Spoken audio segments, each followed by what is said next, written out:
Hello my champions, कैसे हो आप सब लोग। I hope you are doing well in your life. दोस्तों आज बीपीएससी 146 ये आपका सब्जेक्ट कोड, इसका अपन इम्पोर्टेंट क्वेश्चंस एंड आंसर देखेंगे भाई। इसको आप वन शॉट वीडियो बोलो, गैस पेपर बोलो, इसको मॉडल पेपर बोलो, ठीक है। इसमें मैंने आपकी बुक में जितना भी इम्पोर्टेंट हो सकता है पीवाईक्यू का एनालिसिस किया, आपकी बुक भी पढ़ी है, तो जितना भी दोस्तों अभी तक जो सवाल आया वहाँ से एनालिसिस करके दिसंबर में कौन से सवाल आ सकते हैं, ठीक है।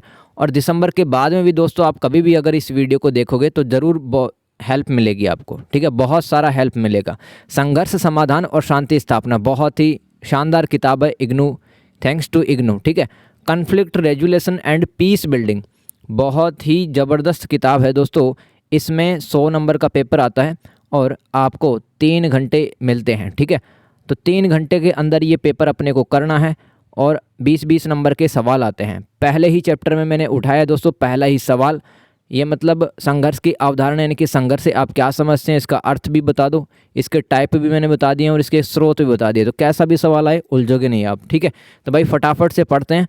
और अगर कोई ये सोच के आए कि 10-15 मिनट की वीडियो है वो कंप्लीट हो जाएगी किताब, इम्पॉसिबल है। अभी वीडियो स्किप कर देना, छोड़ के चले जाना, क्योंकि दोस्तों 1 घंटे से ज़्यादा का इसमें कंटेंट रहने वाला है। तो जो लास्ट तक टिकेगा वो विन विन की सिचुएशन में होगा, ठीक है। दोस्तों पहला सवाल देखते हैं, संघर्ष की अवधारणा, इसके प्रकार स्रोत बताइए। देखो अवधारणा का मतलब क्या होता है, कॉन्सेप्ट, या इसके बारे में आप क्या समझते हैं, जनरल आइडिया। संघर्ष क्या होता क्या है, तो जब 2 या 2 से अधिक व्यक्ति, ये जब 2 या 2 से अधिक पक्ष, इसमें व्यक्ति भी हो सकते हैं, यानी कि 2 से अधिक व्यक्ति भी हो सकते हैं, समूह भी हो सकते हैं और राष्ट्र देश भी हो सकते हैं। जैसे कि काफ़ी सारे देशों के बीच में लड़ाइयाँ चलती है ना, अभी जैसे कि रूस और यूक्रेन के बीच में चल ही रहा था, और प्रथम विश्व युद्ध, द्वितीय विश्व युद्ध में दोस्तों कितने सारे देश थे आपस में लड़ रहे थे। तो जब 2 या 2 से अधिक पक्ष, जिसमें व्यक्ति भी हो सकते हैं, समूह भी हो सकते हैं और राष्ट्र भी हो सकते हैं, एक दूसरे के विपरीत या प्रतिस्पर्धी लक्ष्यों, विचारों या संसाधनों के कारण टकराते हैं, तो उसे संघर्ष कहते हैं। समझ में आ रहा है। तो यानी कि अगर उनकी विचार ना मिले, जैसे कि आपके दोस्त कौन है, जिनके साथ में आपकी विचारधारा मिलती है, वही तो आपके दोस्त है ना, उन्हीं को तो आप ज़िंदगी में रखे हुए हो, वरना सोच नहीं मिलेगी तो उनको क्यों रखते आप। तो दोस्तों संघर्ष स्वाभाविक प्रक्रिया है, यह मानव जीवन और सामाजिक अंतःक्रिया यानी कि इंटरेक्शन।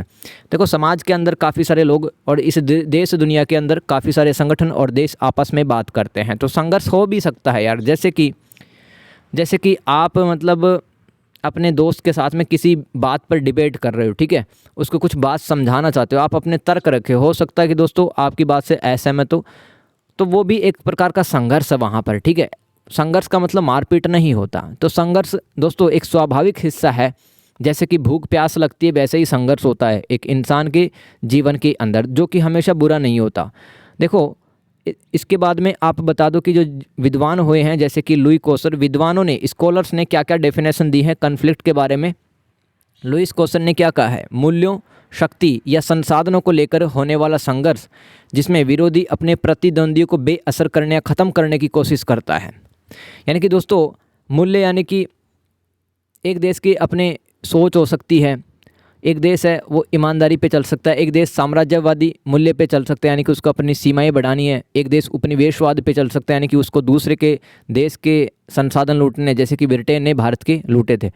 हर देश के मूल्य होता है कुछ ना कुछ।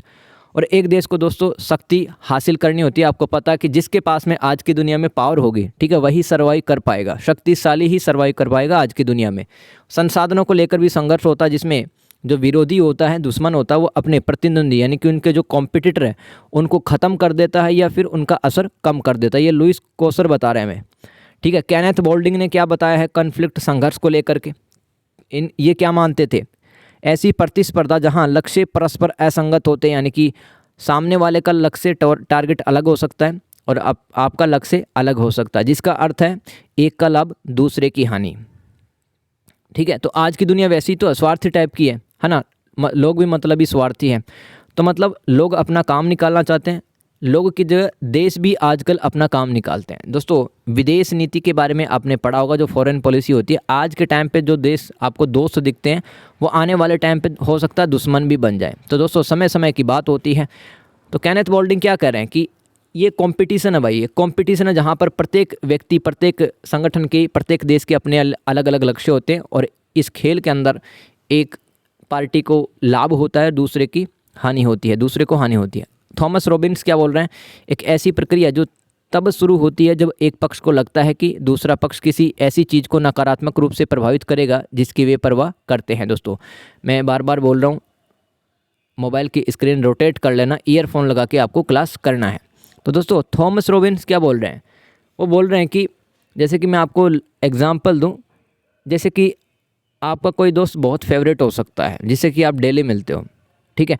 अगर उस दोस्त पर कोई आंच आ जाए, उसको कोई छेड़ दे या उससे कोई लड़ाई कर ले, तो आप उनको बख्शोगे क्या? नहीं बख्शोगे। तो दोस्तों आप जिस चीज़ की परवाह करते हो ना, उसके लिए आप संघर्ष करते हो। फिर वो थॉमस रॉबिन्स कह रहे हैं कि भाई संघर्ष है, उसमें क्या होता है कि एक प्रक्रिया है जिसमें आप जिस चीज़ों की परवाह करते हो उसके लिए आप लड़ते हो। संघर्ष के टाइप देख लो भाई, ये तो अवधारणा लिख देना, यानी कि देसी भाषा में भी मैंने बता दी। जब दो या दो से अधिक पक्ष, जिसमें व्यक्ति, समूह यानी कि कोई भी संगठन है ना, जैसे कि कर्मचारियों के, व्यापारियों के संगठन, वो भी भिड़ जाते हैं एक दूसरे से।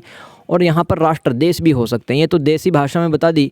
इसके अलावा जितने स्कॉलर्स हुए हैं, लुइस कोसर, केनेथ बोल्डिंग और थॉमस रॉबिन्स, इनका क्या मानना था भाई संघर्ष को लेकर, इन्होंने क्या परिभाषाएं दी वो भी मैंने आपको बता दी है, ठीक है। आ रहा है यहाँ तक समझ में? आगे चलते भाई। संघर्ष के प्रकार, पहला है दोस्तों अंतर्व्यक्तिक संघर्ष, इंट्रापर्सनल कॉन्फ्लिक्ट। देखो एक तो होता भाई अंतरा, ठीक है, एक तो होता अंतरा और एक होता अंतर, ठीक है। तो इसे अंतरावैयक्तिक संघर्ष भी कह सकते हो आप, राइट। इंट्रा मतलब अंतरा, यानी कि दोस्तों एक व्यक्ति के अंदर जो संघर्ष चलते रहते हैं, जैसे कि आपके भी तो संघर्ष चलते हैं दिमाग के अंदर, ठीक है, कि वहाँ जाऊँ कि नहीं जाऊँ, या उससे मिलूँ कि नहीं मिलूँ, इस कॉलेज में एडमिशन लूँ नहीं लूँ, ठीक है।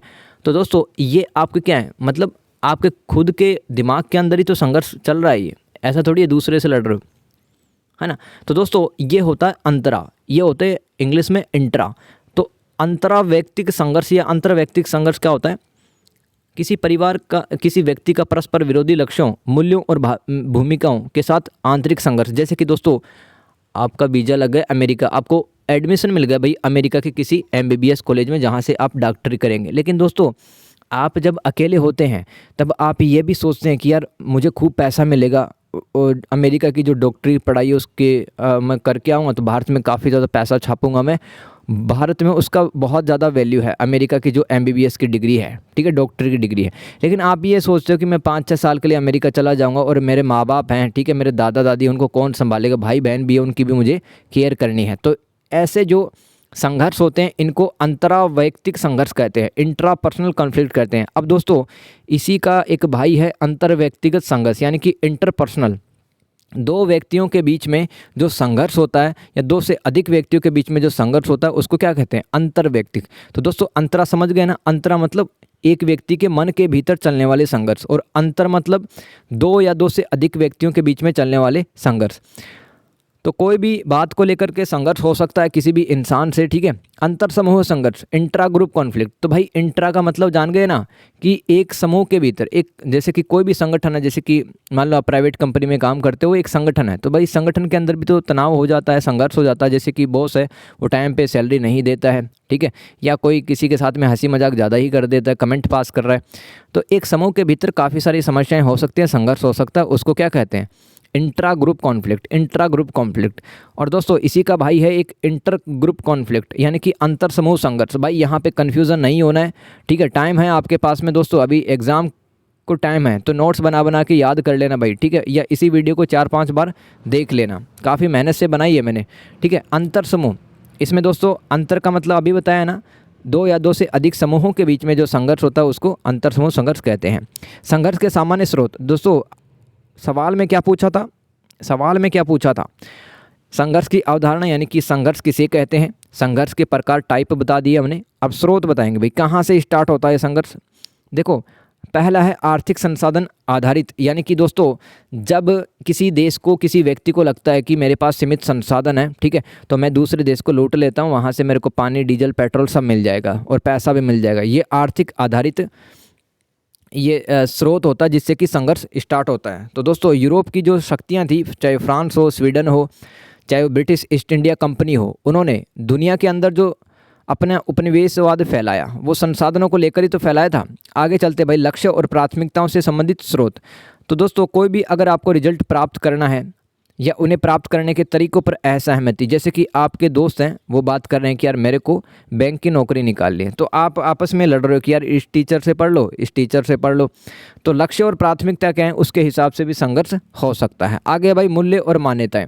दोस्तों आपके मूलभूत सिद्धांत या आपकी नैतिकता और महत्व के मुद्दों पर मतभेद हो सकता है। यानी कि दोस्तों मान लो किसी ऐसे फ्रेंड सर्कल में हो जहाँ पर जो आपके जो दोस्त हैं, देखो आपके दोस्त तो बहुत अच्छे हैं भाई, लेकिन हो सकता है किसी के दोस्त स्मोकिंग वगैरह करते हों, उनकी सोच अलग हो और आपकी सोच अलग हो, आपके मूल्य और मान्यताएं अलग हो। देखो हर इंसान की एक वैल्यू होती है ना, जैसे कि कोई बोलता है कि भाई मैं तो किसी को धोखा नहीं देता, मैं सच ही बोलता हूँ, ठीक है। ये आपका क्या हो गया, मूल्य हो गया। और मान्यताएं, मान्यताएं यानी कि दोस्तों आप नैतिकता पे चलते हैं, ईमानदारी पे चलते हैं, झूठ नहीं बोलते हैं, ये आपकी मान्यताएं हो जाएंगी। तो इनको लेकर भी संघर्ष हो जाता है। सूचना अथवा डेटा से संबंधित जो स्रोत होते हैं उनके कारण भी संघर्ष हो सकता है। जैसे कि दोस्तों जब आप मान लो व्हाट्सएप पे किसी का मैसेज ऐसा पढ़ लिया जिसका अलग ही मतलब आपने निकाल लिया, तो सूचना डेटा से संघर्ष उत्पन्न हो सकता है। इसके अलावा दोस्तों रिश्ते और व्यक्तित्व है। दोस्तों जब हम किसी से ख़राब तरीके से बात करते हैं, गलत तरीके से कम्युनिकेट करते हैं, जब हम मान लो पारस्परिक संबंध यानी कि मान लो एक वाइफ हस्बैंड से ही दोस्तों गलत तरीके से कम्युनिकेट करती है तो तनाव उत्पन्न हो सकता है।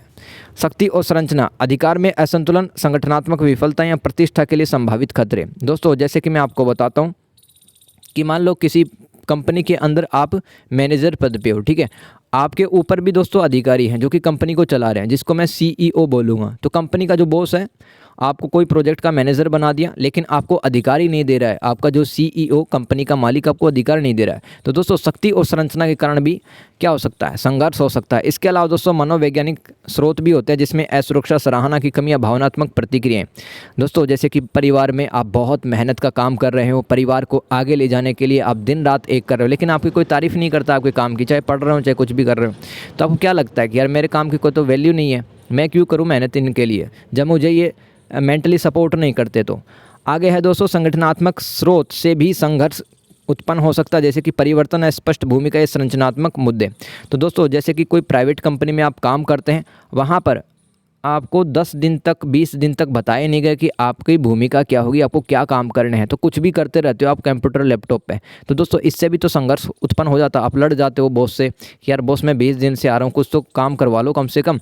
सांस्कृतिक स्रोत हैं, उनसे भी कॉन्फ्लिक्ट हो सकता है। विभिन्न सांस्कृतिक मानदंड जो व्यवहार और संरचना को प्रभावित करते हैं। दोस्तों किसी भी कल्चर में, जैसे कि आपका जो कल्चर है, आपकी जो संस्कृति है जिसमें आप निश्चित तरह के कपड़े पहनते हैं, खान पान अलग है, आपकी लैंग्वेज अलग है।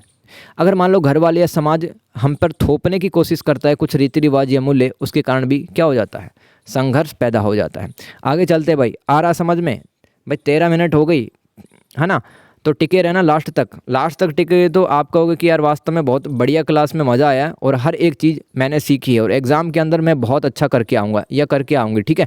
क्वेश्चन नंबर 2 दोस्तों, संघर्ष के जीवन चक्र पर प्रकाश डालिए। एक जो कॉन्फ्लिक्ट होता है दोस्तों, वो कैसे मतलब स्टार्ट होता है, कैसे एंड होता है, तो समझते हैं भाई। पहला जो चरण होता है, पहला स्टेज, उसको कहते हैं लेटेंट स्टेज या प्रील्यूड स्टेज। हिंदी में अगर आपको लिखना है तो छिपा हुआ या अदृश्य चरण इसको कह सकते हो कि भाई कहाँ से स्टार्ट होता है संघर्ष, तनाव कहाँ से होता है। तो देखो छिपा हुआ में क्या लिखोगे आप, यह संघर्ष की शुरुआत होती है जहां मुद्दे मौजूद होते हैं लेकिन सतह पे नहीं आते, जहां तनाव के बीज बोए जाते हैं, जैसे कि असंतोष, गलतफहमियां या संसाधनों के लिए प्रतिस्पर्धा। तो दोस्तों जैसे कि मैं आपको बताऊं कि मान लो आपका जो पार्टनर है वह आपसे बात नहीं कर रहा है काफ़ी दिनों से, तो आप उसकी एक्टिविटी की तरफ देख रहे हो कि इग्नोर कर रहा है। समझ तो जाते हो आप, कुछ ना कुछ तो कोई बात है, कुछ ना कुछ तो कोई गलतफहमी हुई है आप दोनों के बीच में। तो दोस्तों ये है छिपा हुआ या अदृश्य चरण, जो कि दिखता नहीं है, सतह पे समस्या आई नहीं है, आपको पता नहीं है एक्चुअल में क्या प्रॉब्लम है। तो संघर्ष की भाई शुरुआत हो जाती है। आगे चलते हैं बढ़ता तनाव। इस चरण में असंतोष बढ़ता है, छोटे मोटे झगड़े, गलतफहमी या सार्वजनिक बहस के रूप में सामने आता है। यह संघर्ष को तीव्र और व्यापक बना देता है, इसमें संचार टूट सकता है। तो दोस्तों इसमें है ना, इसमें भी आपको मतलब जो एक्चुअल प्रॉब्लम है कि आपका जो पार्टनर है वो आपसे बात क्यों नहीं कर रहा है, ठीक है। मैं एग्जांपल इसलिए दे रहा हूँ ताकि आपको समझ में आ जाए। इससे जटिल या कॉम्प्लेक्स एग्जांपल भी देख सकता हूँ, लेकिन वो आपको समझ में नहीं आएगा। तो दोस्तों एक्सकेलेशन में, बढ़ते हुए तनाव में झगड़े होने लगते हैं, गलतफहमी होने लगती है, मतलब हल्की फुल्की शायद मारपीट भी हो सकती है। आगे चलते भाई, संकट चरम, क्राइसिस या क्लाइमैक्स, ये संघर्ष का सबसे तीव्र और खतरनाक चरण होता है। इसमें हिंसा की संभावना हो सकती है, जैसे कि दंगे, सशस्त्र टकराव। तो दोस्तों काफ़ी बार जो लोग हैं वो सरकारों के खिलाफ हथियार उठा लेते हैं, ठीक है। जैसे कि दोस्तों हमारे उत्तर पूर्वी भारत में भी काफ़ी सारे ऐसे संगठन हैं, जैसे कि अभी तो उल्फा नाम के एक संगठन को भारत सरकार ने प्रतिबंध कर दिया है। वो मतलब अपनी स्वतंत्रता के लिए ही, अपने अधिकारों के लिए ही लोग हैं काफ़ी बार हथियार उठा लेते हैं। सशस्त्र का मतलब जब जनता है वो हथियारों के साथ में सड़कों पर आ जाए और अपनी मांग पूरा करवाने के लिए सरकार के सामने लड़ भिड़ जाए। तो ये जो चरण है ना संघर्ष का, इसको संकट अथवा चरम चरण कहते हैं। आगे चलते भाई, संघर्ष या युद्ध, हिंसक संघर्ष शुरू हो जाता है जहां बातचीत मुश्किल होती है और समाधान के लिए बाहरी या आंतरिक हस्तक्षेप की आवश्यकता होती है। दोस्तों जब मान लो दो देशों के बीच में युद्ध ऐसे तो स्टार्ट नहीं होता ना, युद्ध यहाँ से स्टार्ट होता भाई, यहाँ से, जैसे कि रसिया एंड यूक्रेन का हुआ था। ऐसे ही दोस्तों जब गाजा के एक हमास आतंकवादी संगठन ने इजराइल पे हमला कर दिया, फिर इजराइल ने वापस से कर दिया। तो ऐसा तो नहीं है कि 2-4 साल में हुआ है, ये 2023 में तो हुआ था वो अटैक, लेकिन ऐसा तो नहीं भाई, ये कम से कम 70-80 साल का इतिहास है भाई। इजराइल और फिलिस्तीन का मुद्दा चल रहा है। तो पहले तो धीरे धीरे भाई बीज बोए जाते हैं तनाव के, असंतोष, गलतफहमियाँ हो जाती हैं, ठीक है। संघर्ष में मतलब युद्ध हो जाता है, डायरेक्ट संकट के लिए शांति की। और दोस्तों इसके बाद का जो चरण है, ठीक है, सवाल रट लो भाई, सवाल रटोगे तो ही इसको कर पाओगे। संघर्ष के जीवन चक्कर यानी कि इसका जो लाइफ साइकिल होता है कॉन्फ्लिक्ट का, वो आपको लिखना है। तो देखो अब युद्ध भी लड़ रहे हैं और युद्ध लगभग ख़त्म होने लगता है, हिंसा कम होने लगती है इस चरण में। इसमें शांति स्थापना के लिए संघर्ष समाधान और संघर्ष रूपांतरण, कॉन्फ्लिक्ट ट्रांसफॉर्मेशन के लिए प्रयास शुरू होते हैं। यानी कि मान लो इसमें दो देशों के जो प्रधानमंत्री हैं, पीएम है, वो भी थक जाते हैं कि यार राशन का सामान लग रहा है, हथियार कम पड़ गए हैं, फिर भी हम लोग लड़ रहे हैं। कहीं ना कहीं हमें एक संघर्ष वाली स्थिति समाधान की स्थिति में आना चाहिए, तभी हमारे लिए बेटर होगा। आगे चलते हैं दोस्तों, स्थिर शांति, स्टेबल पीस। यह अंतिम चरण होता है किसी भी संघर्ष का, जहां संघर्ष पूरी तरह से समाप्त हो जाता है और एक स्वस्थ, स्थायी और सह अस्तित्व स्थापित होता है। सह अस्तित्व मतलब कि दो देश मिल करके एक मतलब प्यार मोहब्बत के साथ रहने लग जाएंगे, जिसमें भविष्य के संघर्ष को रोकने के लिए मजबूत प्रणालियाँ होती हैं। तो समझौता कर लेते हैं, संधियाँ हो जाती है कि भाई लड़ेंगे नहीं, मधुर संबंध बनाने पर, मतलब अच्छे रिश्ते बनाने पर अब जोर दिया जाएगा स्थिर शांति वाले चरण के अंदर। आ गया समझ में? अब दोस्तों ये हमारा क्वेश्चन नंबर 3 है, ये 2 लिखा है, 3 लिख लेना इसको। एनाटोल रेपापोर्ट के संघर्ष के वर्गीकरण को बताइए भाई। एनाटोल रेपापोर्ट, ठीक है, इसने संघर्ष को समझने के लिए 3 मुख्य श्रेणियों में वर्गीकृत किया था, जिसे अक्सर फाइट, गेम्स एंड डिबेट, लड़ाई, खेल और वाद विवाद के रूप में जाना जाता है। तो दोस्तों एनाटोल रेपापोर्ट एक विद्वान थे, इन्होंने कहा कि भाई संघर्ष है वो 3 तरीके से मैं बांट सकता हूँ। पहला तो बांटा इसने लड़ाई जिसमें फाइट होती है, दूसरा गेम, तीसरा है वाद विवाद डिबेट, ठीक है। तो ऐसे संघर्ष को बांट दिया इसने, संघर्ष का कैटेगराइजेशन कर दिया फाइट, गेम और डिबेट में। मैं समझाता हूँ भाई क्या है। इस किताब को अगर पढ़ोगे ना तो पहली बार में दोस्तों सर के ऊपर से बोल जाएगी, कुछ भी समझ में नहीं आए, क्योंकि ये ट्रांसलेटेड बुक है, ठीक है। तो मैं अपनी तरफ से कोशिश कर रहा हूँ कि आपको ये हिंदी के अंदर समझाऊँ सब, ठीक है, और बहुत ही ईजी लैंग्वेज के अंदर। देखो लड़ाई वाले प्रकार में एनाटोल रेपापोर्ट ने कहा कि भाई संघर्ष का एक तरीका होता है लड़ाई, जिसमें यह संघर्ष का सबसे तर्कहीन रूप है, जिसमें पक्ष एक दूसरे को नष्ट या नुकसान करने लगते हैं, यानी कि मतलब मार काट फैलती है इसके अंदर। तो लड़ाई वाले प्रकार में इसमें विरोधी एक दूसरे को दुश्मन के रूप में देखते हैं, इनका उद्देश्य केवल जीतना या एक दूसरे को ख़त्म करना होता है। इसमें अक्सर भावनात्मक आवेग का मतलब क्या होता है, इमोशंस, ठीक है, इमोशंस। तो दोस्तों एक देश काफ़ी ज़्यादा गुस्सा रखता है दूसरे देश पर, नफरत करता है। जैसे कि दोस्तों हम संबंध देखते हैं काफ़ी बार सऊदी अरब और ईरान के, ऐसे ही दोस्तों उत्तर कोरिया और दक्षिण कोरिया, है ना, संबंध भाई ऐसे ही, संबंधों में टेंशन है। ऐसे ही भारत पाकिस्तान, है ना, नफरत वाले संबंध बन रहे हैं, और ऐसे ही अमेरिका एंड ईरान। तो भाई गुस्सा या नफरत हावी रहती है देशों पर लड़ाई वाले प्रकार में, ये एनाटोल रेपापोर्ट कह रहे हैं। और कोई भी नियम काम नहीं करता। कोई ऐसा चाहे कि भाई 2 देशों के बीच में शांति सुलह करवा दूं मैं, प्यार मोहब्बत फैल जाए, ऐसा कोई नियम काम नहीं करेगा। आगे चलते हैं दोस्तों, इन्होंने कहा कि भाई संघर्ष है उसका दूसरा प्रकार होता है खेल। इस प्रकार में क्या होता है, इसमें संघर्ष को रणनीतिक रूप से देखा जाता है। जैसे कि दोस्तों संयुक्त राज्य अमेरिका यानी कि USA, अमेरिका और सोवियत संघ के बीच में दोस्तों आपको पता है शीत युद्ध चला था 1945 और 1991 के बीच में, ठीक है। शीत युद्ध यानी कि वे विचार के रूप में लड़ते थे, है ना, एक दूसरे पर कमेंट पास करते थे, हथियार गोले बम ये नहीं फेंका करते थे। तो दोस्तों मतलब एक जो दुश्मन है ना, दूसरे दुश्मन के खिलाफ रणनीतियाँ बनाता है, स्ट्रेटजी बनाता है, गेम प्लान करता है। तो विरोधी यहाँ एक दूसरे को शत्रु नहीं बल्कि प्रतिद्वंदी मानते। जैसे कि सामने वाला मान लो आपके घर का पड़ोसी वो 10 लाख की कार लेके आ गया, तो फिर 2-4 दिन तो आपके बेचैनी रहती है, फिर आप भी सोचते हो कि यार मैं 12 लाख के लेके आऊँगा, इसको दिखाऊँगा, ठीक है, ये क्या समझता है अपने आप को। तो इसमें आप एक दूसरे को दुश्मन नहीं समझते हो बल्कि कॉम्पिटिटर समझते हो। प्रतिद्वंदी निश्चित नियमों के भीतर रहकर अपनी चतुराई और रणनीति से सर्वश्रेष्ठ जीत प्राप्त करने की कोशिश करते कि मैं ऐसा जीतूं कि ये सालों साल तक याद रखें। यह तार्किक निर्णय लेने और एक दूसरे की चालों को समझने पर आधारित होता है। इसमें आप दुश्मन की चालों को समझते हैं, उसके प्लान को समझते हैं कि किस तरह से वो मूव कर रहा है, कि क्या उसकी सोच है, वो क्या मेरे साथ में कर सकता है इससे पहले कि मैं उसका गेम फिनिश कर दूं, ठीक है। तो खेल में दोस्तों नुकसान नहीं पहुंचाया जाता है, केवल स्ट्रेटजी और प्लान बनाए जाते हैं। वाद विवाद में देखो डिबेट, तो यह संघर्ष का सबसे सभ्य और रचनात्मक रूप है। संघर्ष करने के तरीके होते हैं, जैसे कि दोस्तों मान लो आपके फ्रेंड सर्कल में कोई एक ऐसा दोस्त है जो कि किसी भी टॉपिक पर लेकर के कि यार मैंने ये वेब सीरीज़ देख ली, मैंने ये गेम प्ले कर लिया, मैं वहाँ पे ये क्रिकेट वगैरह खेल रहा था, तो कोई भी बात हो सकती है, संघर्ष हो सकता है किसी भी बात पर, ठीक है। जैसे कि यार तू उनकी टीम में क्यों खेल लिया, ये गेम अच्छा नहीं है, ठीक है, या ये वेब सीरीज़ तो मेरी तरफ से देख, मैं रिकमेंड कर रहा हूँ।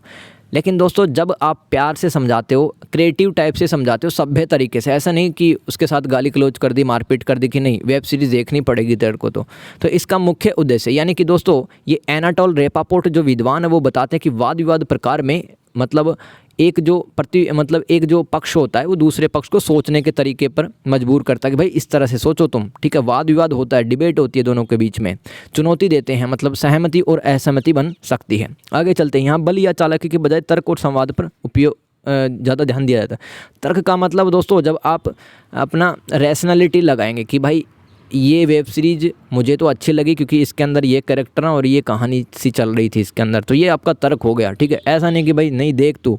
संवाद का मतलब क्या, भाई बहुत प्यार मोहब्बत से बात करते हो आप सामने वाले के साथ में और वाद विवाद करते हो। आगे चलते भाई, हिंसा के सिद्धांतों को बताइए, हिंसा के सिद्धांतों को बताइए। 20 नंबर का सवाल दोस्तों आपके सामने है, आ सकता है आने के काफ़ी ज़्यादा चांस बन रहे हैं। देखो संघर्ष समाधान में हिंसा के सिद्धांत हमें बताते हैं कि संघर्ष हिंसक क्यों हो जाता है। अब दोस्तों जैसे कि मान लो आप अपने किसी भी फ्रेंड सर्कल में कोई दोस्त है, बनती नहीं है, मान लो उसने कुछ बात बोल दी, आप 2-4 दिन तक तो खफा रहते हैं उससे, और चौथे दिन है आप बिल्कुल सुलग जाते हैं कि भाई मैं तो इसको बताऊंगा कि ये है कौन, ठीक है। संघर्ष हिंसक क्यों हो जाता है ये पढ़ेंगे भाई। अंतर्निहितता अथवा मानव स्वभाव सिद्धांत, ये पहला सिद्धांत होगा भाई। ये सिद्धांत क्या कहता है कि हिंसा मनुष्यों में अंतर्निहित होती है, सार्वभौमिक और अपरिहार्य होती है, जो व्यक्तिगत मनोविज्ञान या आदिम प्रवृत्ति में निहित है। अब बताओ ऐसी लाइन अगर किताब के अंदर पढ़ोगे तो समझ में आएगा क्या लिखा है। मैं समझाता हूँ दोस्त, देखो जैसे इंसान को भूख प्यास लगती है, ठीक है, नेचुरल सी ये बात, स्वाभाविक बात है भूख प्यास लगना, सभी को लगती है, हमें लगती है, आपको लगती है। लेकिन दोस्तों वैसे ही हिंसा है वो ऑब्वियस तरीके से आ गई है, स्वाभाविक तरीके से आ गई है। जैसे कि दोस्तों बचपन के अंदर कोई खिलौना हमसे ले लेता था तो सामने वाले को चांटा रख देते थे। तो जैसे भूख प्यास लगती है वैसे ही हिंसा भी है, वो हमारे अंदर कूट कूट के भरी हुई है। अब जैसे कि मान लो आपका कोई दोस्त है भाई, सामने वाला कोई भी अननोन व्यक्ति उसको छेड़ने की कोशिश करे तो लगाओगे ना उसको बाजार के अंदर चांटे। तो दोस्तों हिंसा कहाँ से आ गई, ये स्वाभाविक है, ताकि आप अपने परिवार की रक्षा कर पाएँ, आप अपने दोस्तों की रक्षा कर पाएँ, डिफेंस खुद का भी कर पाएँ आप, और आप अपने जीवन में सर्वाइव कर पाएँ। ये आदिम प्रवृत्ति में, मतलब कि इंसान हजारों लाखों सालों से ये हिंसा करता आ रहा है ताकि वो जीवन जी सके इस धरती पे। आगे चलते हैं भाई, दूसरा सिद्धांत संरचनात्मक हिंसा के सिद्धांत।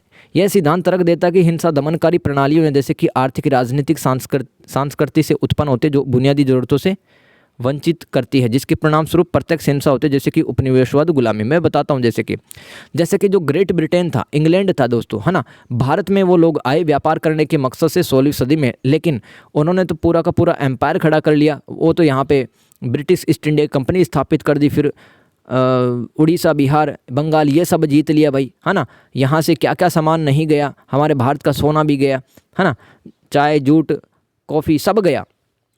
तो जब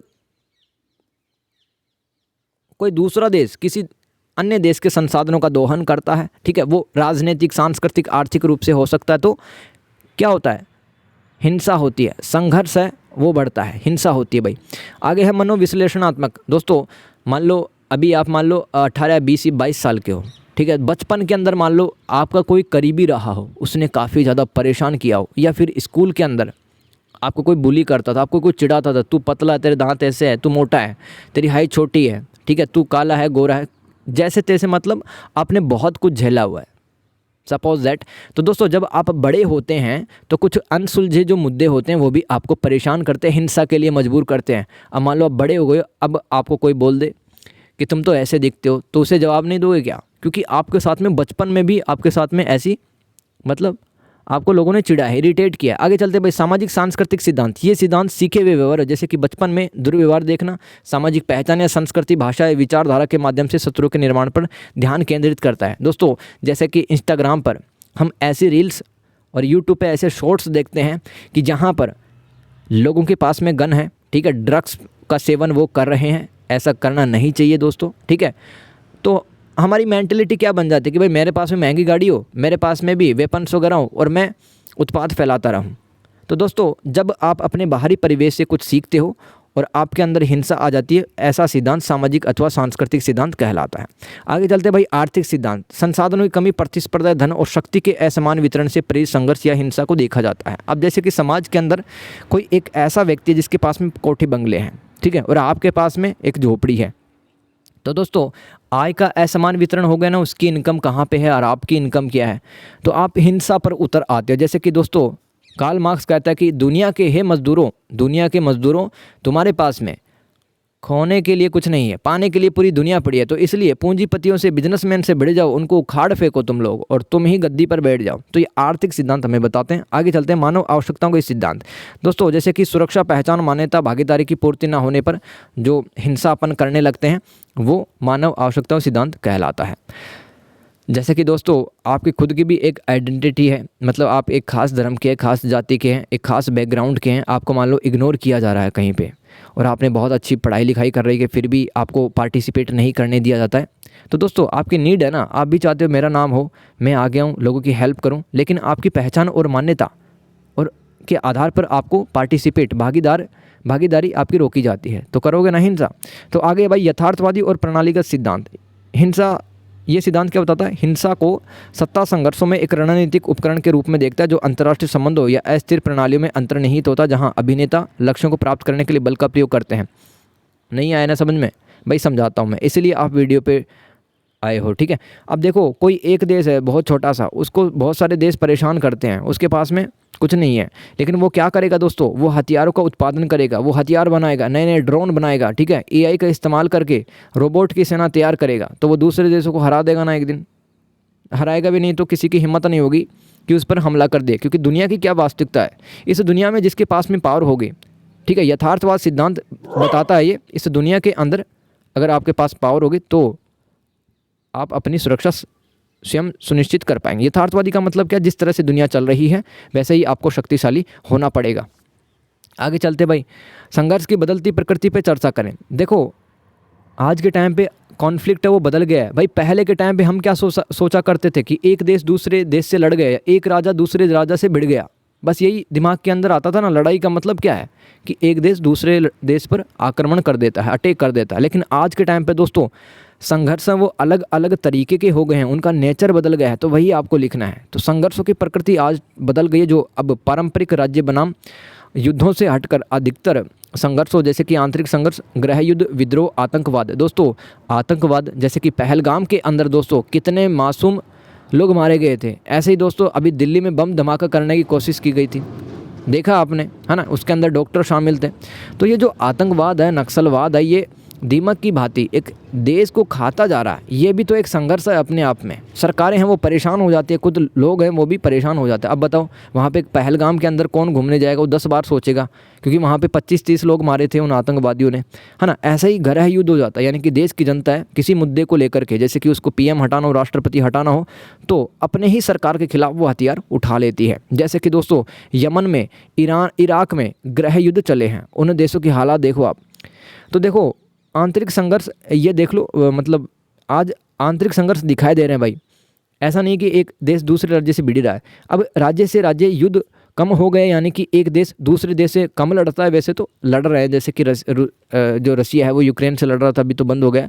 और दोस्तों इजराइल भी है, वो गाज़ा और ये फ़िलिस्तीन अरब के देश आपस में उलझे रहते हैं। ठीक है, एक दो एग्जाम्पल आप छोड़ दो, इसके बजाय दोस्तों आज क्या हो रहा है कि जो संघर्ष हो रहा है ना, उसके अंदर क्या होता है, किसी भी देश में अल्पसंख्यक जो लोग हैं, यानी कि मान लो कोई देश है अफ्रीका का ही मान लो, तो वहाँ पर किसी देश में 100 इंसान रहते हैं, तो वहाँ पर 80 तो हैं किसी ए धर्म के हैं और 20 हैं बी धर्म के।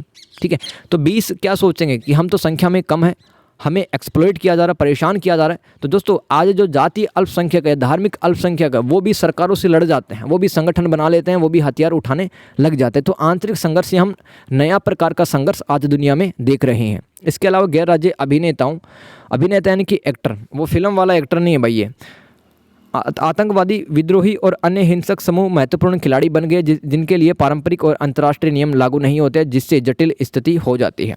अब दोस्तों जैसे कि जो बड़ी बड़ी कंपनियां हैं, ठीक है, बड़ी बड़ी जो मल्टीनेशनल कंपनी जिनका व्यापार 2 से अधिक देशों के अंदर चलता है, जिनके पास में करोड़ों अरबों रुपए हैं। देखो अभिनेता या कर्ता 2 तरह के होते हैं, एक तो राज्यकर्ता जिसमें एक देश आता है, राज्यकर्ता में देश आता है, और एक होता है गैर राज्य अभिकर्ता जिसके अंदर दोस्तों गैर सरकारी के संगठन आते हैं, है ना, आपकी सिविल सोसाइटी यानी कि नागरिक समाज के लोग आते हैं, दबाव समूह आते हैं, हित समूह आते हैं। ठीक है, कोई भी पॉलिटिकल पार्टी आते हैं, वो गैर राज्य अभिनेता होते हैं। तो ये भी क्या करते हैं, गैर राज्य अभिनेता, ये भी दोस्तों संघर्ष करने लगते हैं। नागरिकों को निशाना बनाना और प्रभाव, लड़ाई के मैदान स्पष्ट नहीं होते आजकल।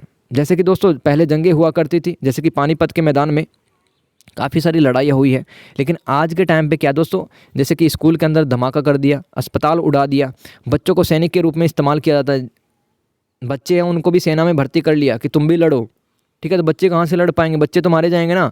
तो ये भी एक प्रकार का संघर्ष का नया रूप देख रहे हैं। इसके अलावा यौन हिंसा को युद्ध के हथियार के रूप में इस्तेमाल किया जाता है। काफ़ी बार जो सैनिक होते हैं दोस्तों, वो भी अपने ही देश की जो महिलाएं उनके साथ में बलात्कार करते हैं, रेप करते हैं, ठीक है, सेक्सुअल हरासमेंट करते हैं। ये एक प्रकार का नया संघर्ष है। इसके अलावा नागरिक हताहतों की संख्या सेना से कहीं अधिक होती है। दोस्तों काफ़ी बार ऐसा देखा गया है कि भाई जो युद्ध बैटल होता है उसके अंदर तो सेना मारी जानी चाहिए, सेना में जो सैनिक होते हैं, है ना, वही तो लड़ रहे हैं, लेकिन होता क्या है दोस्तों, सिविलियंस मारे जाते हैं, नागरिक मारे जाते हैं रिहायशी इलाकों के अंदर।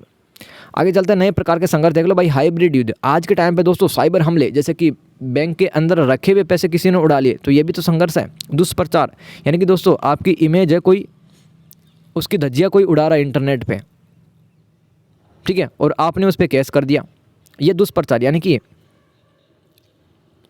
आपकी रिस्पेक्ट है वो अब कोई खराब कर रहा है। पर्यावरणीय संघर्ष, आज दुनिया के देश दोस्तों और भारत में ही काफ़ी राज्य पानी को लेकर के विवाद की स्थिति में है ना। भूमि और प्रदूषण जैसे संसाधनों के लिए संघर्ष हुआ जा रहा, सामाजिक न्याय से जुड़े हैं सब। आतंकवाद और प्रति आतंकवाद, दोस्तों आतंकवाद की कोई डेफिनेशन है ही नहीं इस दुनिया के अंदर, ये भी संघर्ष का एक नया टाइप है। देखो किसी भी देश, अब जैसे कि पाकिस्तान है, काफ़ी सारे आतंकवादी संगठन वो पालता है। ऐसे ही दोस्तों जो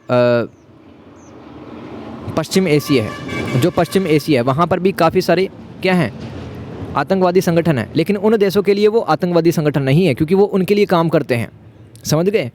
तो आपके लिए तो आतंकवादी हो सकते हैं, लेकिन उनके लिए तो वो शहीद हो जाएंगे, उनके लिए तो बहुत बढ़िया आदमी है जो उनके देश के लिए लड़ रहे हैं। तो दोस्तों आतंकवाद और प्रति आतंकवाद को लेकर भी आज दुनिया है वो सन से डाउट की स्थिति में नए प्रकार का संघर्ष है। आगे चलते भाई, जटिलता और अनिश्चितता, कॉम्प्लेक्सिटी और अनसर्टेनिटी, संघर्षों के कारण जातीयता, धर्म, शासन और आसानी से पहचाने या मापे नहीं जा सकते, जिससे शांति स्थापित करना कठिन हो जाता है। अर्थव्यवस्था और वित्तीय दबाव, देश अब सीधे युद्ध के बजाय आर्थिक दबाव या दुश्मनों की अर्थव्यवस्था को कमजोर करके भी संघर्ष करते हैं। दोस्तों जैसे कि आज के टाइम पर दूसरे देश पर हमला करना मतलब ये पूरी दुनिया को पता चल जाएगा, लेकिन आजकल क्या होता है, व्यापार हमले होते हैं। जैसे कि दूसरे देश की वस्तुओं पर बहुत ज़्यादा टैक्स लगा दिया, तो भाई दूसरा देश तो बर्बाद हो जाएगा ना आपके कारण, क्योंकि आप क्या कर रहे हो, उस देश की जो वस्तु, कोई भी वस्तु आपके देश में इंपोर्ट होगी तो आप तो बहुत ज़्यादा टैक्स लगा रहे हो। उनके जो घरेलू व्यापारी हैं वो तो मारे ही जाएंगे बेचारे, कौन सामान खरीदेगा। अब जैसे कि मान लो 80 लाख की कोई गाड़ी है, आपने मान लो स्पेन की कोई गाड़ी पसंद कर ली है, भारत में आते आते 1.5 करोड़ की हो गई, तो लोगों क्या उस गाड़ी को, 1.5 करोड़ की गाड़ी कितना, 70 लाख टैक्स भर रहे हो आप। तो ऐसे भी दूसरे देश की अर्थव्यवस्था को कमज़ोर करके संघर्ष किए जाते हैं। आगे चलते भाई, संघर्ष कम करने में मीडिया की भूमिका। अब बताओ मुझे, कॉन्फिडेंस बन रहा है कि नहीं बन रहा। या भाई मेहनत पसंद आ रही है तो एक प्यारा सा बढ़िया सा कमेंट कर देना, ठीक है, क्योंकि इससे वीडियो का रीच बढ़ेगा और मोटिवेशन मिलता है।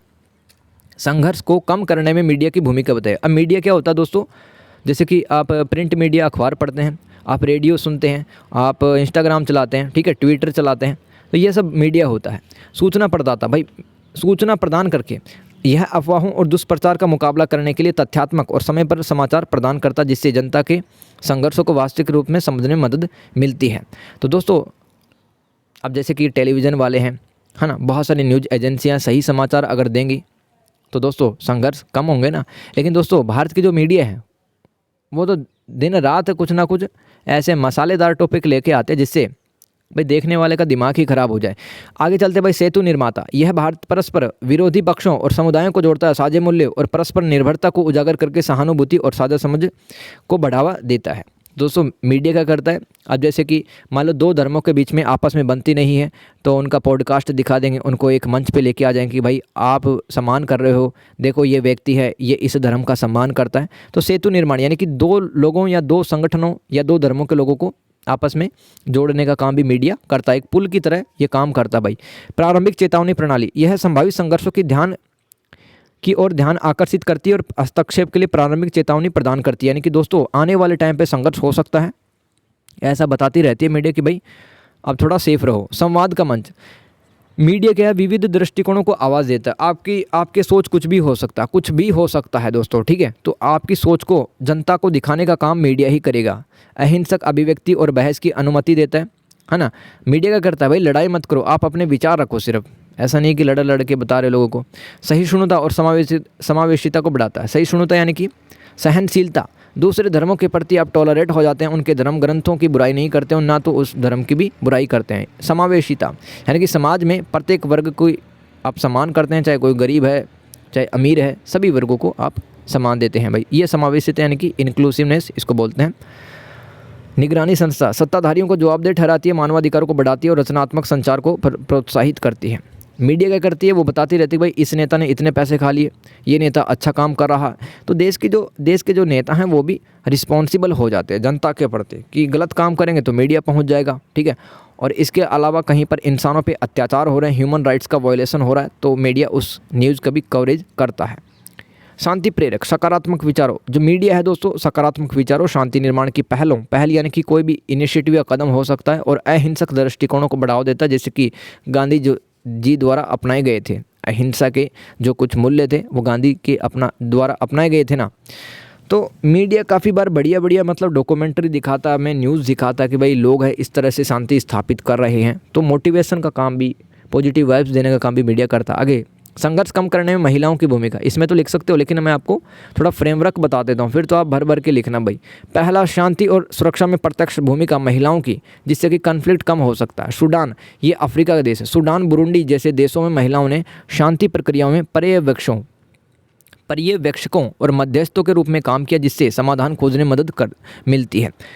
पर्यवेक्षक यानी कि दोस्तों जो महिलाओं ने है ना खुद आगे आकर मॉनिटर की हैं चीज़ें, खुद आगे आकर के चीज़ें देखी हैं कि समाज की वास्तविकता क्या है, इस समस्या का समाधान कैसे किया जा सकता है, मतलब उनकी जांच पड़ताल में ही सारे काम हुए थे।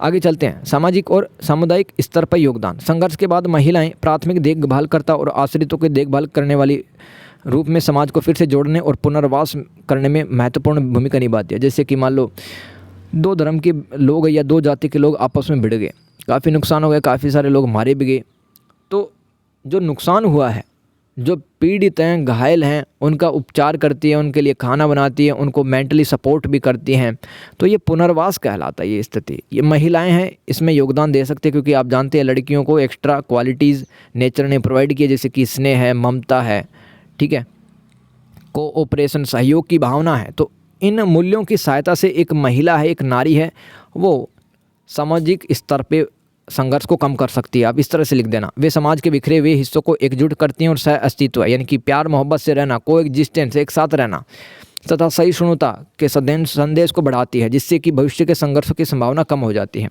सशक्तिकरण और जागरूकता, सावित्रीबाई फुले ये दोस्तों भारत के एक बहुत बड़े सामाजिक सुधारक रहे हैं। इन्होंने महिला शिक्षा को आगे बढ़ाया सावित्रीबाई फुले जी ने, जैसी महिलाओं ने स्त्री शिक्षा को आगे बढ़ाया, जो महिलाओं को आत्मनिर्भर बनाकर उन्हें सामाजिक बंधनों से, यानी कि जो समाज के जो बंधन होते हैं, एक लड़की को पारंपरिक जिम्मेदारियां दे दी जाती है कि तुम तो पति की सेवा करना, तुम तो बच्चों का पालन पोषण करना और फिर अपनी गृहस्थी निभा कर मर जाना। तो इन सब जो बंधन है दोस्तों, एक तरह के कि स्त्री को आगे बढ़ने का मौका दिया ही नहीं जाता है।